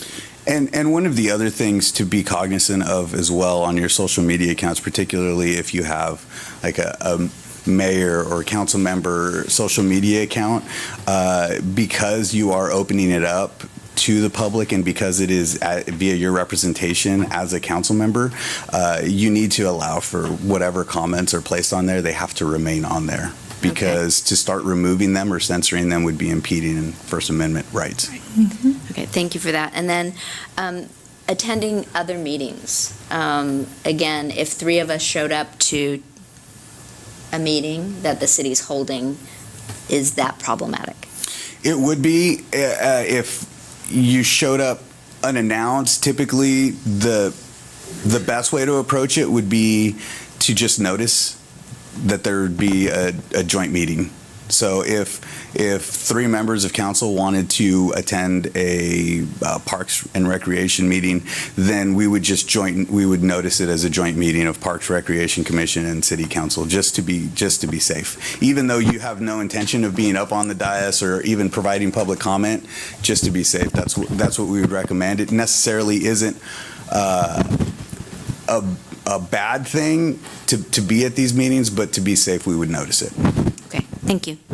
And that does not apply to social, only if there's an actual meeting happening. There are exceptions for public gatherings, like the event that all of you went to. That is an exception to the Brown Act requirements. So council members are allowed to go to conferences, to trainings, to ceremonies, ribbon cutting ceremonies, that type of thing.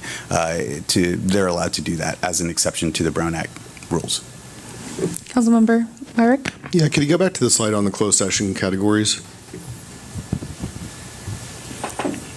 Sorry, I have to bring it back up.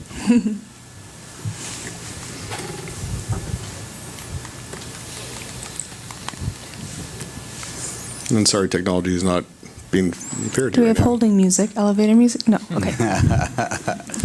I'm assuming that's going to be towards the end, if I remember correctly. Yep. So first clarification is that's not the exhausted list in California Government Code and statute, right? These are the normal kind of more routine categories. Is that right? accurate? These are the more routine, broader categories, and within each one of these categories, there's subcategories within these as well. And within that too is that's why on our agendas, they usually reference which part of government code they're referencing, because closed session has to be only within those statutory categories in California government code. They can't just be any different reason that people prefer. Is that correct? That's correct, and that's why in every closed session agendized item, we provide the safe harbor language, which meets the requirements under the code to ensure that we are providing everything that's necessary. And if people, occasionally happens to, if someone goes to public comment asking, what did you all say in closed session? Because they'd be asking the council to, in essence, violate it by saying something to, we're prohibited from saying things that happen in closed session. Is that correct? Right. So typically what they would do is they would look at the description that is being presented, and they could either opine on what it was being spoken. I mean, I guess a good example would be substantial exposure to litigation, and someone could come up and say, it feels like the city is always involved in litigation. I think you should do whatever you need to do in order to make it go away. So that would be along the lines of the type of public comment that would be provided. And in some instances, there's very specific information that's provided, and so then people can comment on that as well. But we could listen to the public. We just, because of the nature of closed session, to not be in violation ourselves, we just can't respond. Correct. Okay. Thank you. All right.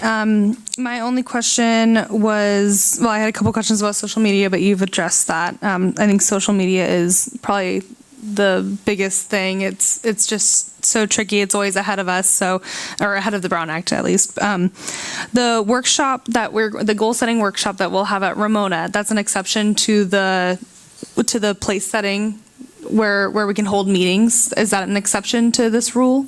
So it can fall under an exception, or it could just be noticed, one or the other. Oh, okay. And typically what it would be is it's a public meeting that's out, and so there are exceptions to allow for that as well. Okay. But they are very limited, and they're listed. And again, it's similar to the advice given for council members regarding like FPPC potential conflict. It's when in doubt, sit it out, or when in doubt, agendize it and post it. Right. Wonderful. Okay. So I will now open up this item for public comment, and I have one speaker slip. Debbie Peterson.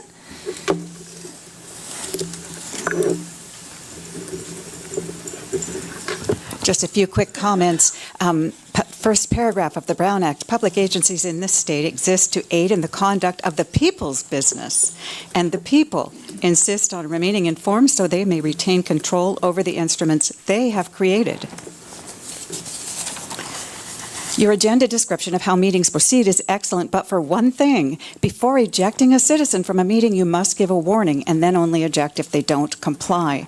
The courts say citizens have an enormous First Amendment interest in directing speech about public issues to those who govern their city. A legislative body may not prohibit public criticism of the policies, procedures, programs, acts, omissions, or services of the agency, legislative body, or public employees and officials. The Supreme Court long ago explained in our system, undifferentiated fear or apprehension of disturbance is not enough to overcome the right to freedom of expression. You may not define non-disruption as disruption. Disrupting means behavior that actually disrupts.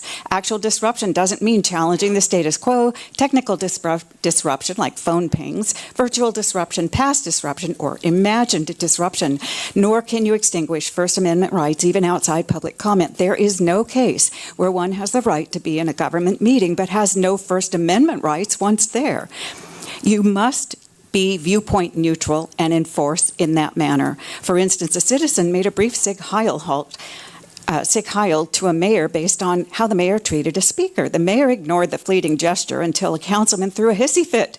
The courts say the Sig Heil was momentary, casual, caused no disruption whatsoever, and would have gone unnoticed had the city councilman not interrupted the proceedings to take umbrage and insist that the citizen be removed because a Nazi salute was against the dignity and decorum of the body, not because it was a disruption. But unlike Der Fuhrer, government officials in America occasionally must tolerate offensive or irritating speech. Calm assertion of constitutional rights is not the least bit disruptive. Removal predicated on the dignity of the council rather than the council's performance of the people's business is impermissible. That's classic viewpoint discrimination. The First Amendment would be meaningless if a councilman's petty pique justifies arrest because you are held to know that you cannot punish or ban speech simply if it offends you. And you should know that the government may never suppress viewpoints it doesn't like. Even a single obscenity is not enough to justify removal. You may not rule speech out of order simply because you disagree or because it uses words you don't like. Rules regulating who may speak cannot be used to silence a participant merely because his views are unpopular with you, the audience, or the government sponsors of the meeting. And finally, one cannot be prohibited from speaking or not sign if they don't sign on a sign-up list or they don't provide a speaker card. Thank you. Just in time. All right. Do we have anybody else that would like to come speak? We have Mr. Borer and then...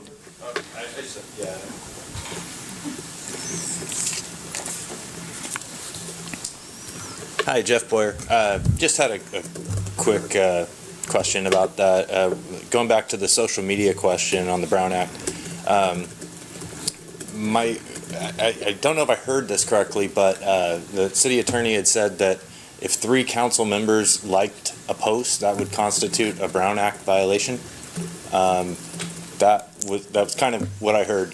I think we should probably clarify. I mean, I would have a difficult time believing that, if someone posted a picture of a dog and 3 council members happened to like that picture of a dog, that would constitute a Brown Act violation. So, is there any particular criteria that the post would have to include that would make it constitute a Brown Act violation if 3 members liked it?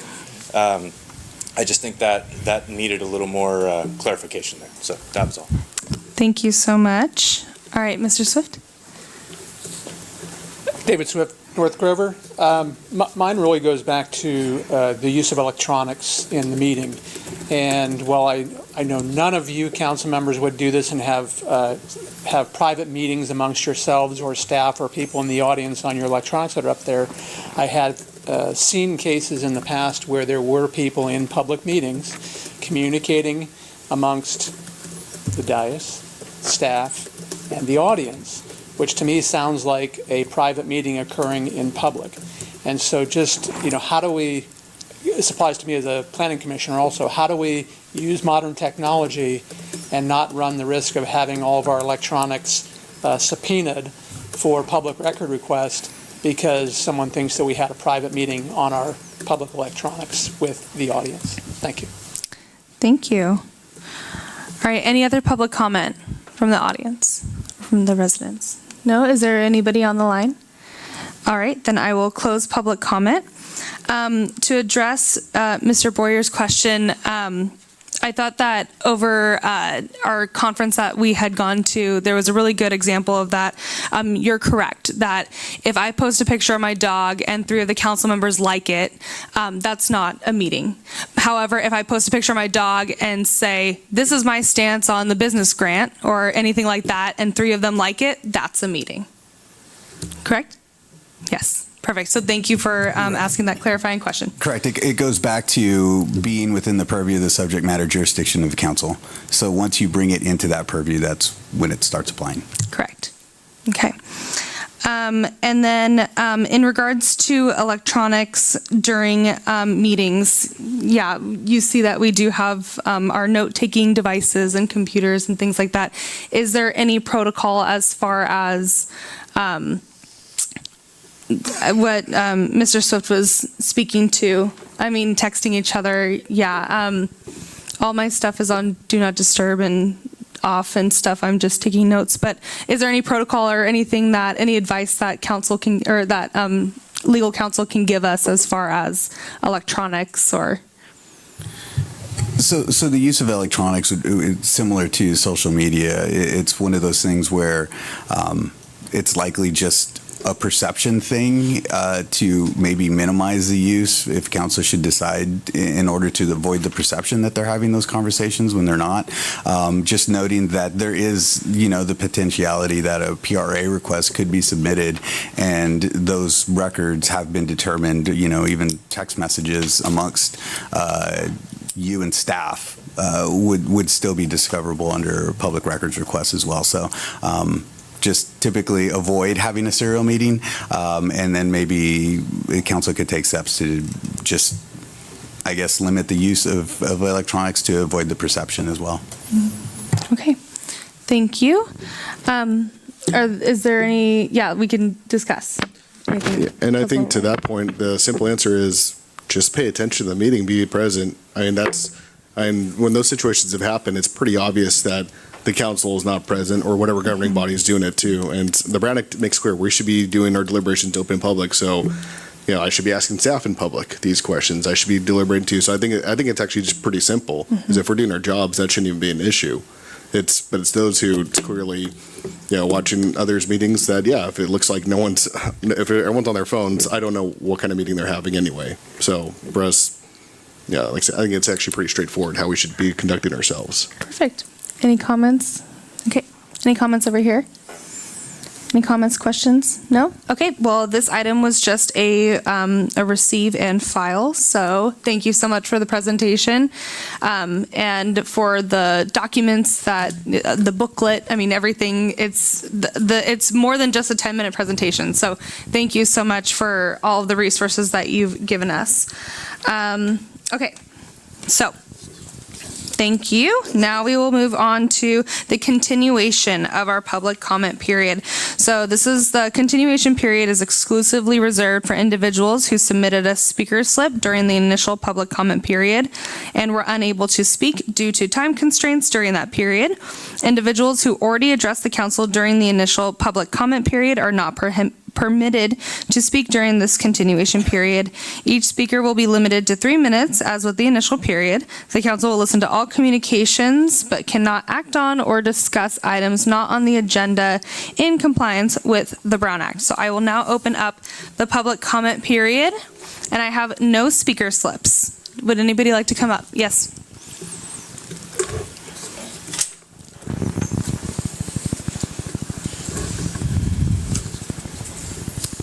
Hi, Pamela Storton again. Thank you, Mayor and council persons. I just want to talk again about commitments and promises. There have been promises made, and some of them have been broken, and I'm hoping you guys will, as a council, will keep those promises. I did ask to agendize 3 items last time, and I'm hoping somebody can let me know if that will happen, whoever can, and I don't want to violate any Brown Act, any act, so let me know. I think you have those in the notes. We were promised that when we did the water study that there would be an independent, that we would look at cost-benefit analysis and a water study and involve the public. So I don't know if we are going to involve the public in this stuff that's taking place over the next few weeks. I know, Robert, you promised that specifically. A couple of other council people did. So I don't know if anybody in the public has been invited to participate. I would like that promise to be kept.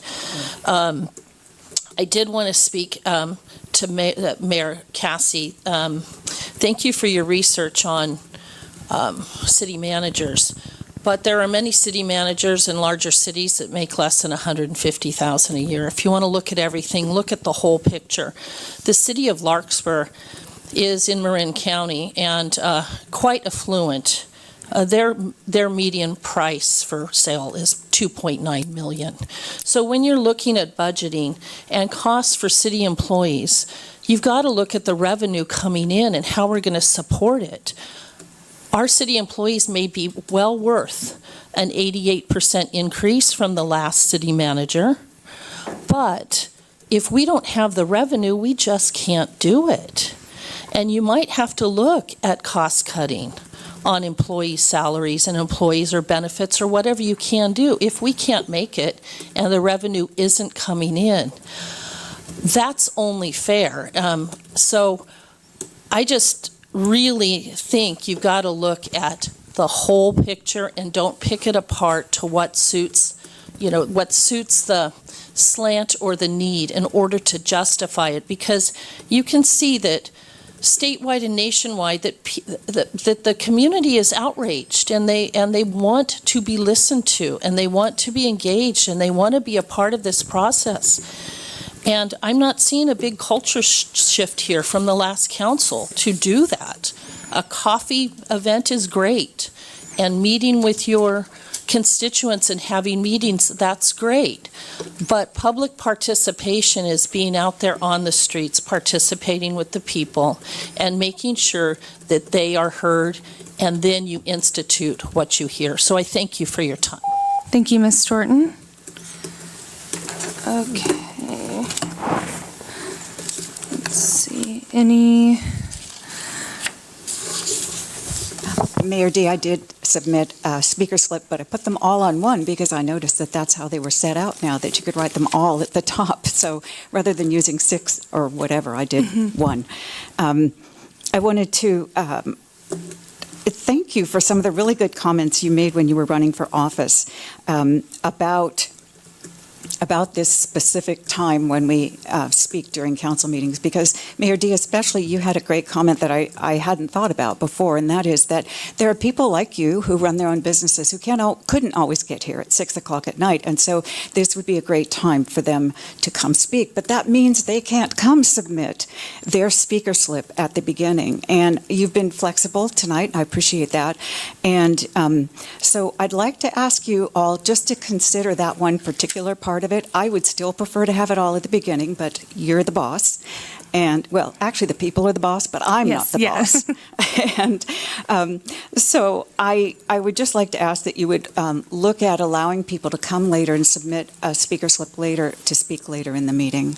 And I think that not doing so kind of almost treads upon that thing of you can't say someone can't speak because they didn't submit a slip or give you their name or sign up. Yes. Thank you, Ms. Peterson. Any other public comments?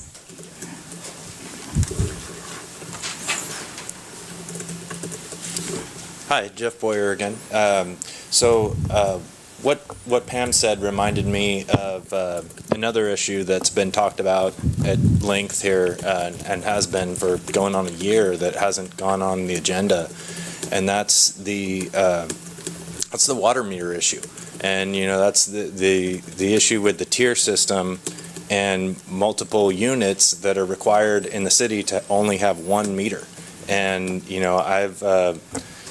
I've spoken with some people at city staff. The gentleman there told me that he'd worked at other cities and he'd not seen that practice before. That generally cities do allow multiple meters for multiple unit properties.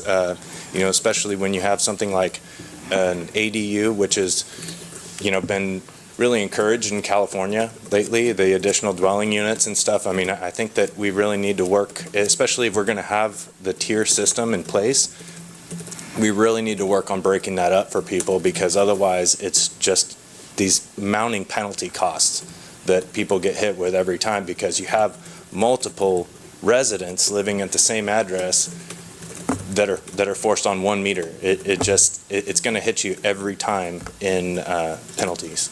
So yeah, I'd love to see that get on an agenda soon. Talk more about it. That'd be great. Thank you. Thank you, Mr. Boer. Any other public comment?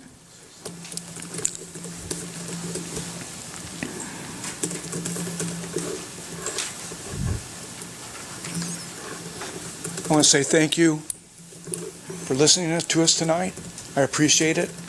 And again, in 2022, I was making more than I am making today. And I just hope that you consider that when you think about others in this city, because we know our economic system. I just heard the other night, Americans make $66,000 and living by check to check. So just kind of consider the budget. Thank you for your listening to me, and I appreciate it, and hopefully that you will consider that when you look at our city, because I want to still live here. I don't want to move. I don't want to go to Tennessee. I want to live here. I like the coast, and like I said, I've been here my whole life, and I used to live in Santa Maria, and I surfed Point Sal when I was younger, and it's closed up now, and all the changes are going on, and it's just getting so expensive. So I love this place. I love this area, and I hope that we can keep it just just keep an eye on the budget. Thank you. Thank you so much. Okay, last call for public comment. Is there anybody on the line? No? Okay, wonderful. Before we go on to council committee reports, would anybody like to take a quick break? What if I would like to take a quick break? Let's do. Okay, thank you so much. I did that last time. Let's do until 8:30. Even round it out. 8:30. 7 minutes. Good. Thank you. Okay, we'll be back.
Dwelling on the one sewer line and the one meter.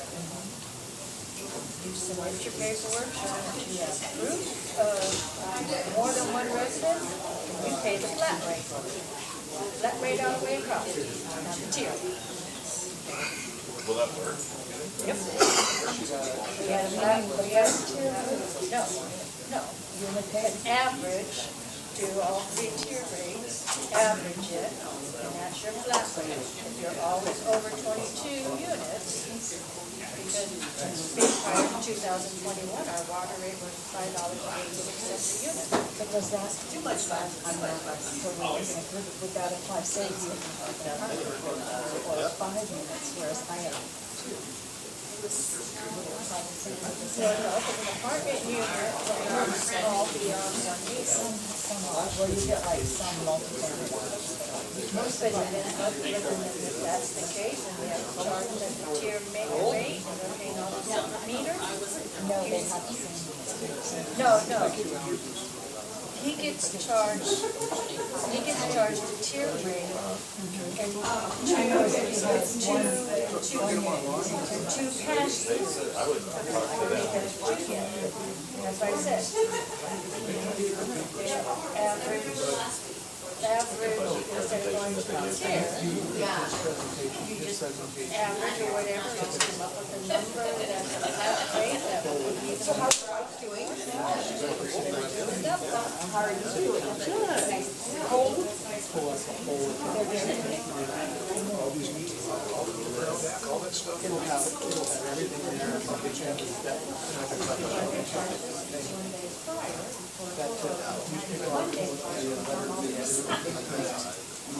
Which we're on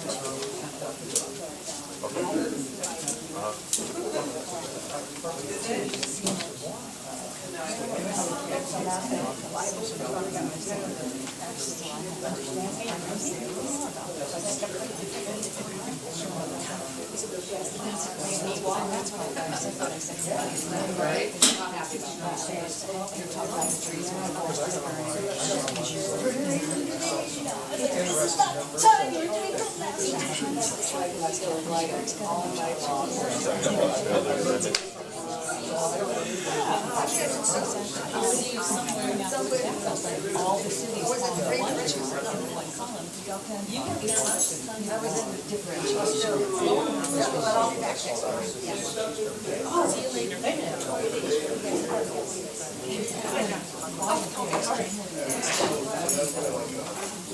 It's all just since this administration, this California administration, the housing.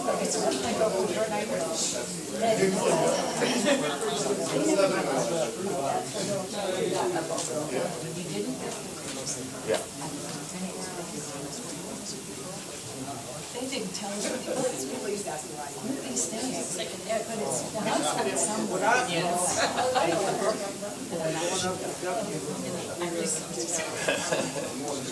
Well, yeah.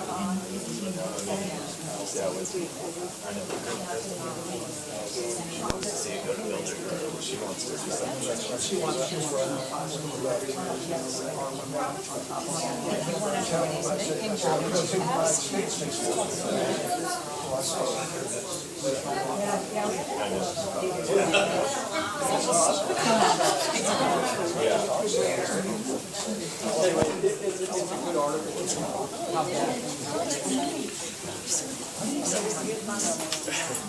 And I included the letter at the end.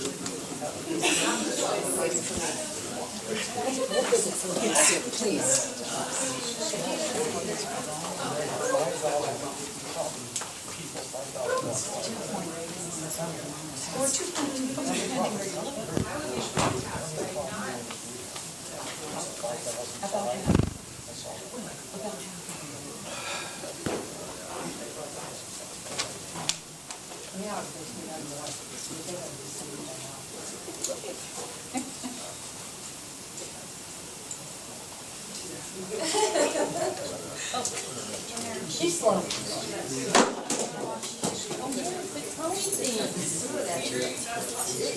Excuse me, but could you settle this woman down?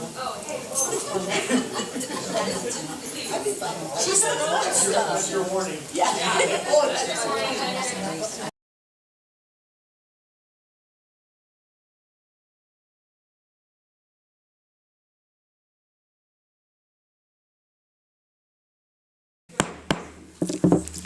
So sorry. Should have warned. Thank you so much. We are back. All right. Now on to our council committee reports. So I will start with Councilmember McCory Driscoll. Okay, Central Coast Community Energy 3CE, I have an appointment to meet with them. REACH, they had an event last week. However, I was at my League of California City training down in Southern California. I know all of you went north, I went south. Fascinating training, really, truly learned a lot about how California cities work together, what a great resource they are for all of us, so truly appreciated that training. I met with a representative from PG&E just to update relationships between council members and cities and PG&E. Did the same with a board member from Land Conservation. Following up with Jana Nichols on a tour of 5 city homeless sites and their offices. Thank you very much for following up on parking enforcement in our industrial area. That was a request from the last meeting, and I see that that's moving forward. I was excited about the Exploration Discovery Center. So these are on the committee. These are the committee reports, right? I'm so sorry. Not council comments. Oh, yes, I'm sorry. these are committee. Okay. Yeah, just committee. Then, thank you. Thank you for catching that. I agree with those comments. All right, Councilmember Wyrick. Yeah, just one from the Five Cities Fire Authority Board of Directors meeting that was on, special meeting was on Monday, February 3rd. And for that meeting, the first main item on there was adjustments to the annual weed abatement process that the Five Cities Fire Authority does for its jurisdictions of the cities of Grove Beach, Rio Grande, and the community of Oceano, which is addressing our responsibilities for the California Health and Safety Code sections 14905 and 406, et cetera.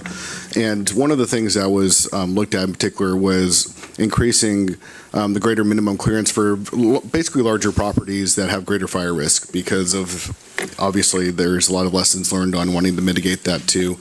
And when it was clarified, it was mainly properties on the eastern side of the city of Rio Grande too. However, some of those adjustments were made, and the weed abatement schedule was the timeline that's looked at is basically in March is kind of the formal release to let everyone know of doing this. Then in April is going to have the surveying of the properties before it goes into what everyone gets, which is if you're one of the properties in violation, you'll get a notice, and then eventually the fire board will have a meeting to look at the list too. But right now, all that's still pretty early though, but it's something that goes on annually too, obviously to reduce hazardous fuel reductions for fire risk. And the other item that was on there was looking at the Five Cities Fire Authority's mid-year budget fiscal review for this current fiscal year, 2024 through 2025, with various adjustments made, mainly around mutual aid response, training, other equipment like automated CPR devices, et cetera, too. So it was outside the weed abatement part two is a pretty routine business amongst the authority board, and that's my report. Thank you, Councilmember Wyrick. We'll go to Councilmember Tuggle.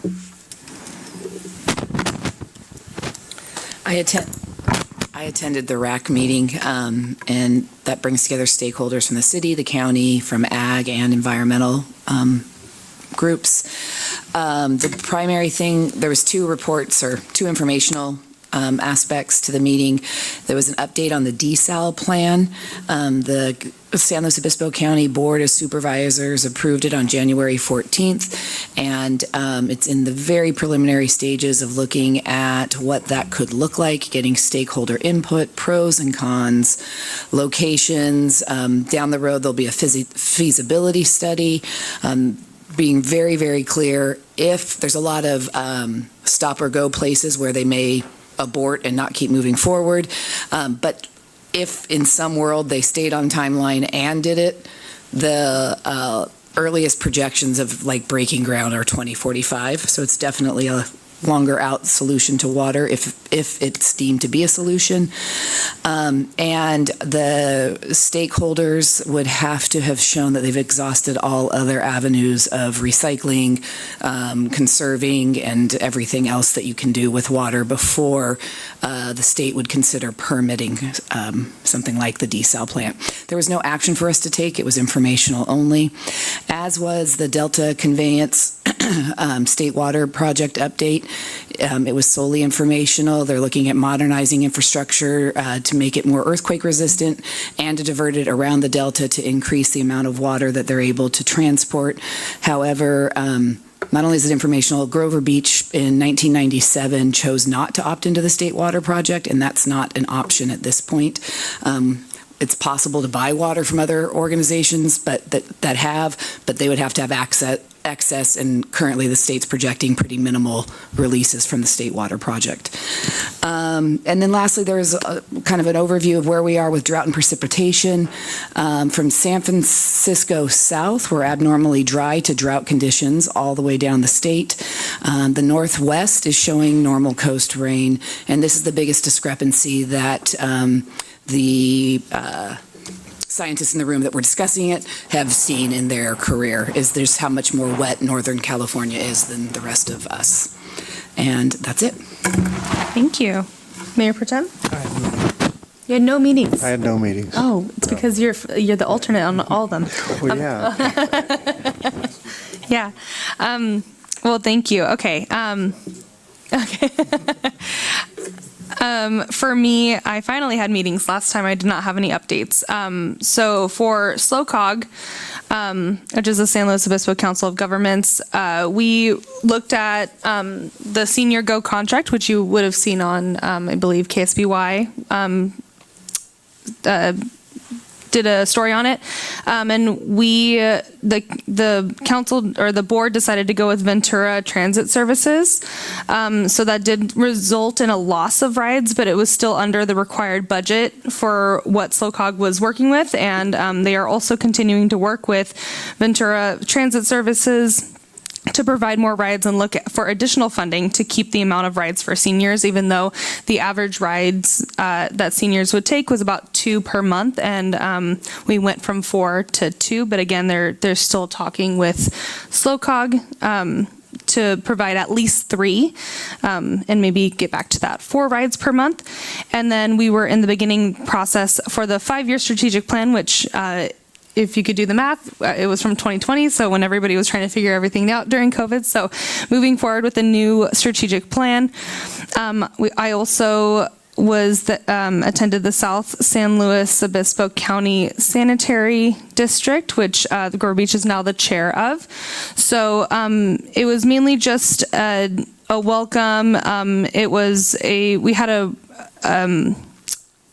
an update on the redundancy project, and so that is near completion. The project it started back in about 2020 and was to be completed in 2023, but due to COVID, supply chain, and an error in design, which the designer has been very cooperative in paying for that.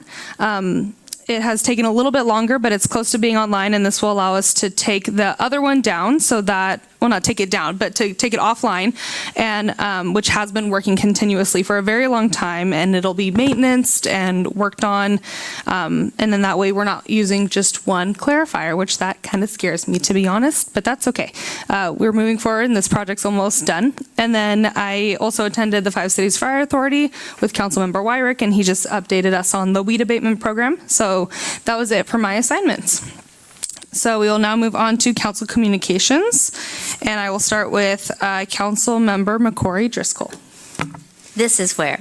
Now talk about it. Thank you. Okay, so most of it I already said, but one thing, Waste Management Authority is hiring a new executive director. They just put out a notice on that. So if anyone you know is qualified and interested, be sure to share that information with them. Exploration Discovery Center, I love the Earth Day thing. I'm hoping we can participate in some way. I will say, when I was a little girl, they created Earth Day. And my mother told me that they created that especially for me because that's my birthday. So I've always loved Earth Day. I will be present. I will be participating. And I just want you to know that ahead of time. And then lastly, I wasn't sure if I was going to share this, and I decided I should. We've talked a lot tonight about Brown Act and about First Amendment rights that go along with that. And I understand that everyone has a right to say anything they choose, use any language they want. I'm all about respect. Everybody's heard this from me time and time again, I'm sure. We're all neighbors. We're all in the same boat. I work because I need to work. I need that paycheck. And the other thing that I'm a neighbor, and I was just so disheartened that last week I received hate mail delivered to my home. And I just hope that as a community, we can grow beyond that, and we're better than that sort of thing. I'm here. I'm willing to listen. I'm willing to learn. I believe I'm open-minded, and I just want to remind everybody, when we sit up here, we are, again, Grover Beach residents too, and we care about our lives, and we care about each other's lives, and I just hope that someday we get to where we can all be peaceful in our communications. Thank you. Councilmember Wyrick. Yeah, just a couple community events since our last council meeting. The first one was on Thursday, January 30th, which attended South County Chamber of Commerce Annual Awards Banquet with many others here. And I do want to extend my congratulations to a couple of awardees from that evening. The first is the 2024 Nonprofit of the Year, which was the Five Cities Homeless Coalition that operates services throughout our city in addressing homelessness and working to prevent people from becoming homeless too. But also, we had a Grover Beach business get our business, the 2024 Business Year, which was Finn Seafood Bar and Grill. And I believe they've been awarded in the past too, but they're so good they get awarded again. And their owner, Bruce Van Noort, during his acceptance speech, he noted, how he enjoys, obviously, how his customers have great experiences because of his great employees. But then he spent most of the time emphasizing actually his thanks towards the Five Cities Homeless Coalition for the work, which he's been actively supporting for many years. Hosts different fundraisers to support them too.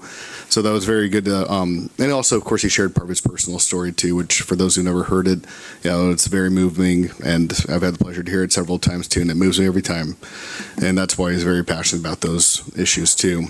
And of course, it's good to see other Grover Beach businesses there celebrating as well. And then last night, on Monday, February 10th, the Pismo Beach Chamber of Commerce at Dulce Cafe, one of our newer businesses, and they did the ribbon cutting at Dulce Cafe's grand opening event. and there's dozens of people there who are enjoying different Mexican desserts, sandwiches, and of course lattes, matchas. And they did have a strawberry horchata matcha that was really good, I will say. But the owners were telling me that this past month, kind of during their soft opening period, has been had a very good response so far in the community, and they look forward to continuing doing business here in the city. So those are those parts. There's a couple little areas on council direction I do want to seek concurrence from. One of them actually is the National League of Cities during our budgeting process on exploring what that might look like too, because for our city or our size, the budget for an annual dues is $1,752, which in the big picture isn't that much if we're able to leverage benefits from it, though, of course. And then the second one was the Exploration Discovery Center. Because their Earth Day event, they said it was the Sunday before Earth Day, I believe, and they were seeking city participation in different forms. So if we could get direction also for that too, on having their city staff explore what that looks like too, because it's on a Sunday. Obviously it's not during normal business hours too, but as far as city staff might be able to explore what those possibilities, we like to have that discussion that might be brought to the council, or unless that's something that's already in the works though too. So those are the two things I wanted to seek council concurrence on exploring further. Okay, I'll get back to that in a second because I have comments on that. All right, Councilmember Tuggle. So I also would love to further that conversation, but I'll put a pin in it. I went and met with them and toured the place. I actually used to do classes for a children's museum, and I've always wanted to go, and so I was excited to get the opportunity when she reached out and said, hey, is it possible for us to partner here? But I'll put a pin in that. And then also I went to the chamber, and it was lovely. I was going to talk about Fins, but again, I'm not going to repeat. It was amazing. Yeah, you stole the thunder. And Next time I'll go in a different order. Okay, thank you. That's okay.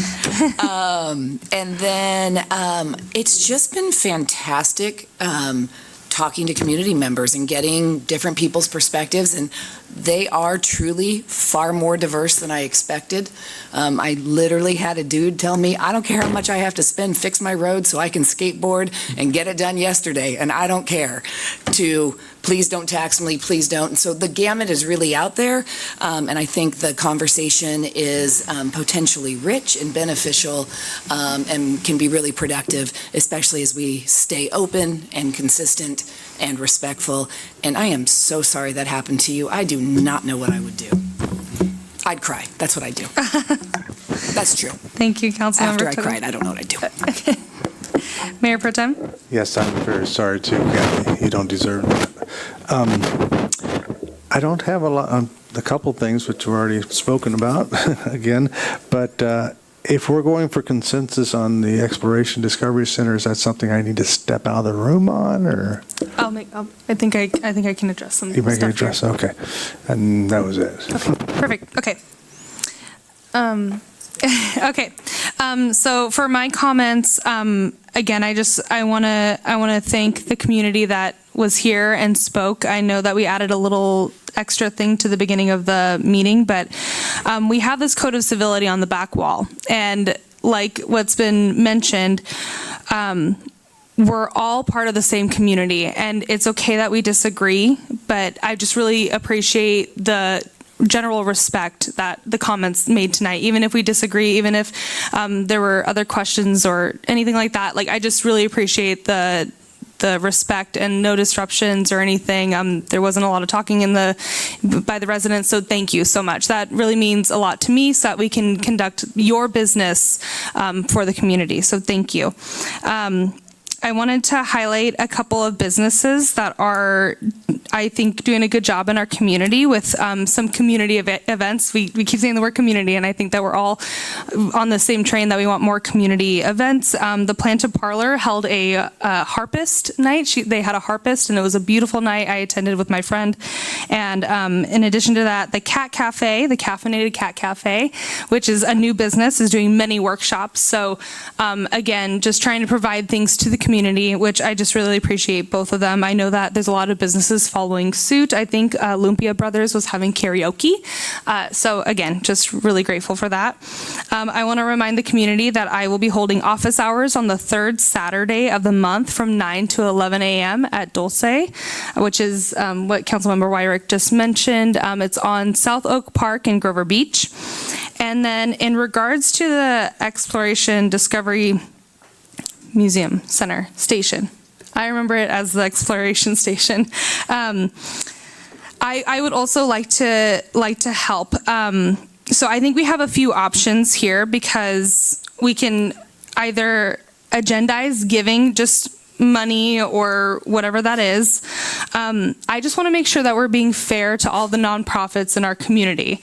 I would love to see something streamlined so that more nonprofits can come forward during a specific time in the year. That way we're not just randomly handing out money. We have an allotted amount so that we can give X amount of times a year, whatever that might be. And I think that would be a better way to go about it. Because in addition to that, we do have a council member who is involved with the Exploration Station, which I think would have Discovery Center. Thank you. I remember taking acting classes when I was in 4th grade at the Exploration Station. Yeah. So just in addition to that, moving forward with participation in the Earth Day, which I do support, I want to make sure that we're doing it properly so that we can have a fellow council member recuse himself, et cetera, et cetera. So. And so, Mary, you're asking for two different things on that because one of it is more of the timely request for the Exploration Discovery Center, so that's coming up relatively soon. Correct. But then another one that relates to basically actually what previous councils have done before, where they've had community grants for nonprofits and that kind of process. Yeah. Okay, gotcha. Yeah, well, so, I mean, I'm just one voice, so I just wanted to, I guess, see what it's got to be sustainable and fair and. Yes. A question for staff. Is this, and I know that we can't discuss much, but do you think that we would be able to have something brought back to us in a timely manner for the Earth Day? Yes, it would require an agendized item with your council's direction. Earth Day is coming up in less than 2 months, and we just got notice of this today. We would need to clarify with the requesting agency what they're asking for. We didn't really hear specifics. Correct. There's a monetary ask and then there's a staff ask, and I'll say that staff doesn't really have expertise in this, so we probably wouldn't be able to offer much in the form of staff expertise, but it's really more of a monetary commitment that the council would be asked to make.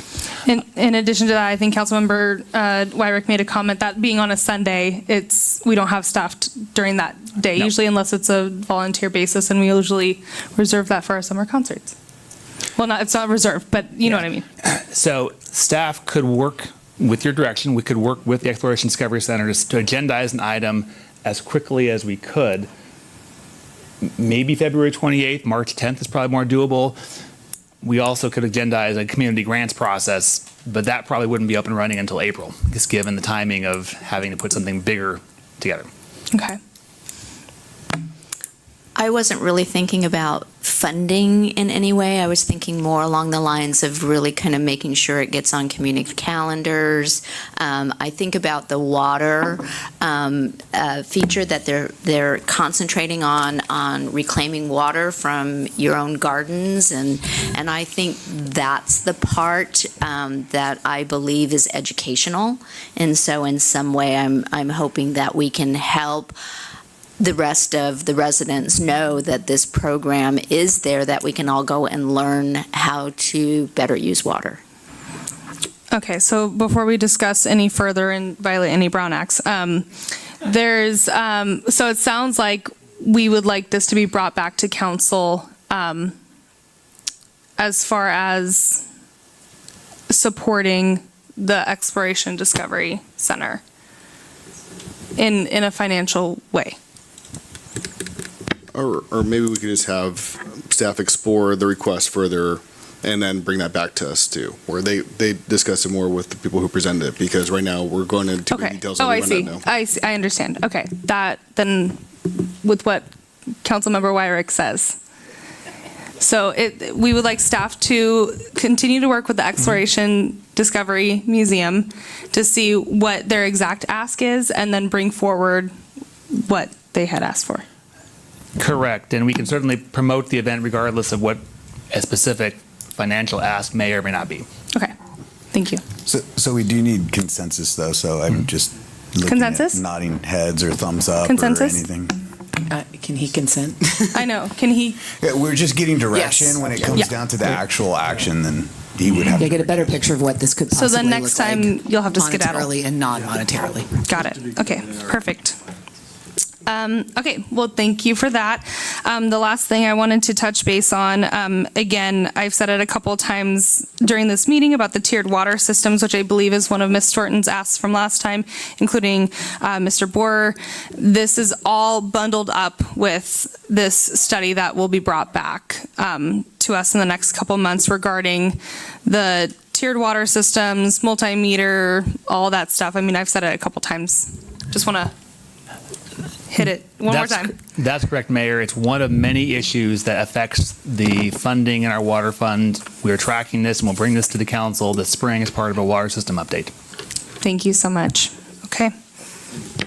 And could I see council's concurrence of city staff looking into National League of national- Cities membership within our next two-year budgeting cycle process, not our current budget that we're in? Perfect. Okay, so do I have consensus that we would like to bring back information on the national, what is it? I'm so sorry, National League of Cities. Sometimes it National goes by League of NLC. Cities. Perfect. Consensus? Okay. Thank you. So, did you get that? Yes, Mayor. Perfect. Thank you. Okay, now on to the city manager's reports and comments.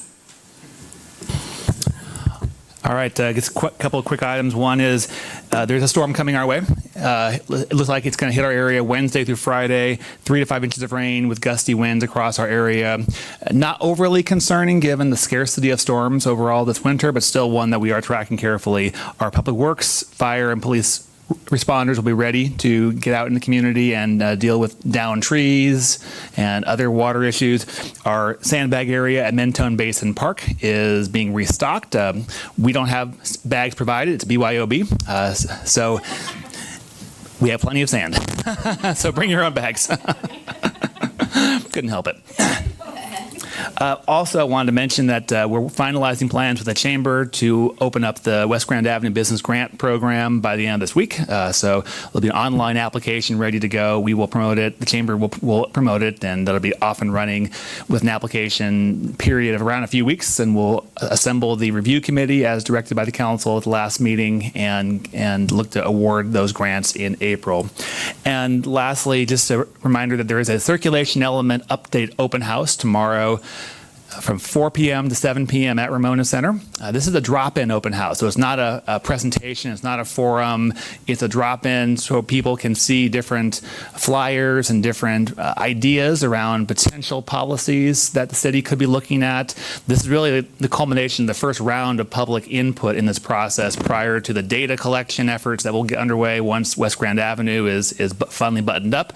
And then we will be working with the Planning Commission and Council on the actual deliberations around what our circulation elements of the general plan may have going forward. So tomorrow night, 4 to 7 p.m., Ramona Center. We look forward to having an ample turnout dropping in, providing their input. Thank you. Thank you. City Attorney reports and comments. So I actually did have one comment. It was in response to a public comment that was provided regarding the ongoing Lopez Lake litigation. And ultimately, the stature of the case is that the plaintiffs already filed for a preliminary injunction. So they already sought that emergency injunction. There's not anything that could be done to basically file an injunction on top of an injunction. What is happening is the county is appealing the injunction, and so that is really where we're at to see whether or not the appeal would be successful at that point. Thank you. Okay, so now we will go right into our closed session. So City Attorney Lamelli, if you could lead us in there. Sure. So this evening we have one item. It's public employee performance evaluation pursuant to Government Code Section 54957. Title is City Manager. All right, I will open up public comment, and I have one speaker's slip, Debbie Peterson.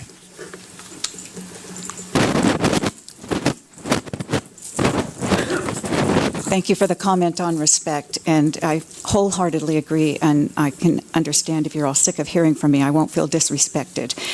I would say, though, that it goes both ways.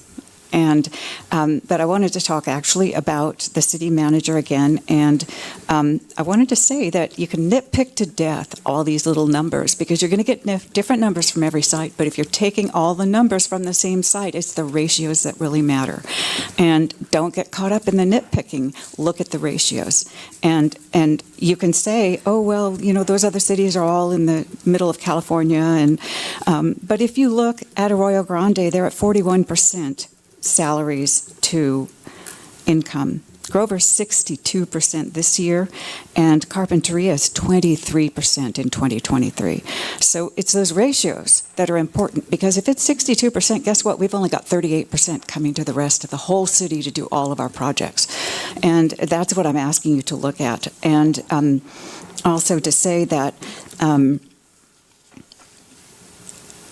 if you want to know the city manager's salary, you can ask him. You don't have to go to the controller, the California controller. And finally, as you're reviewing tonight, I know that, and I don't know what you're talking about, obviously, you're reviewing, but just a reminder of something that came up years ago, and that is that when you're reviewing, you cannot also decide on the salary. That's something that has to be done with the public. So thank you very much. Thank you. Okay, I don't have any other speaker slips. Is there anybody on the line? Then we will go into closed session, and thank you again to our community for joining us for this time.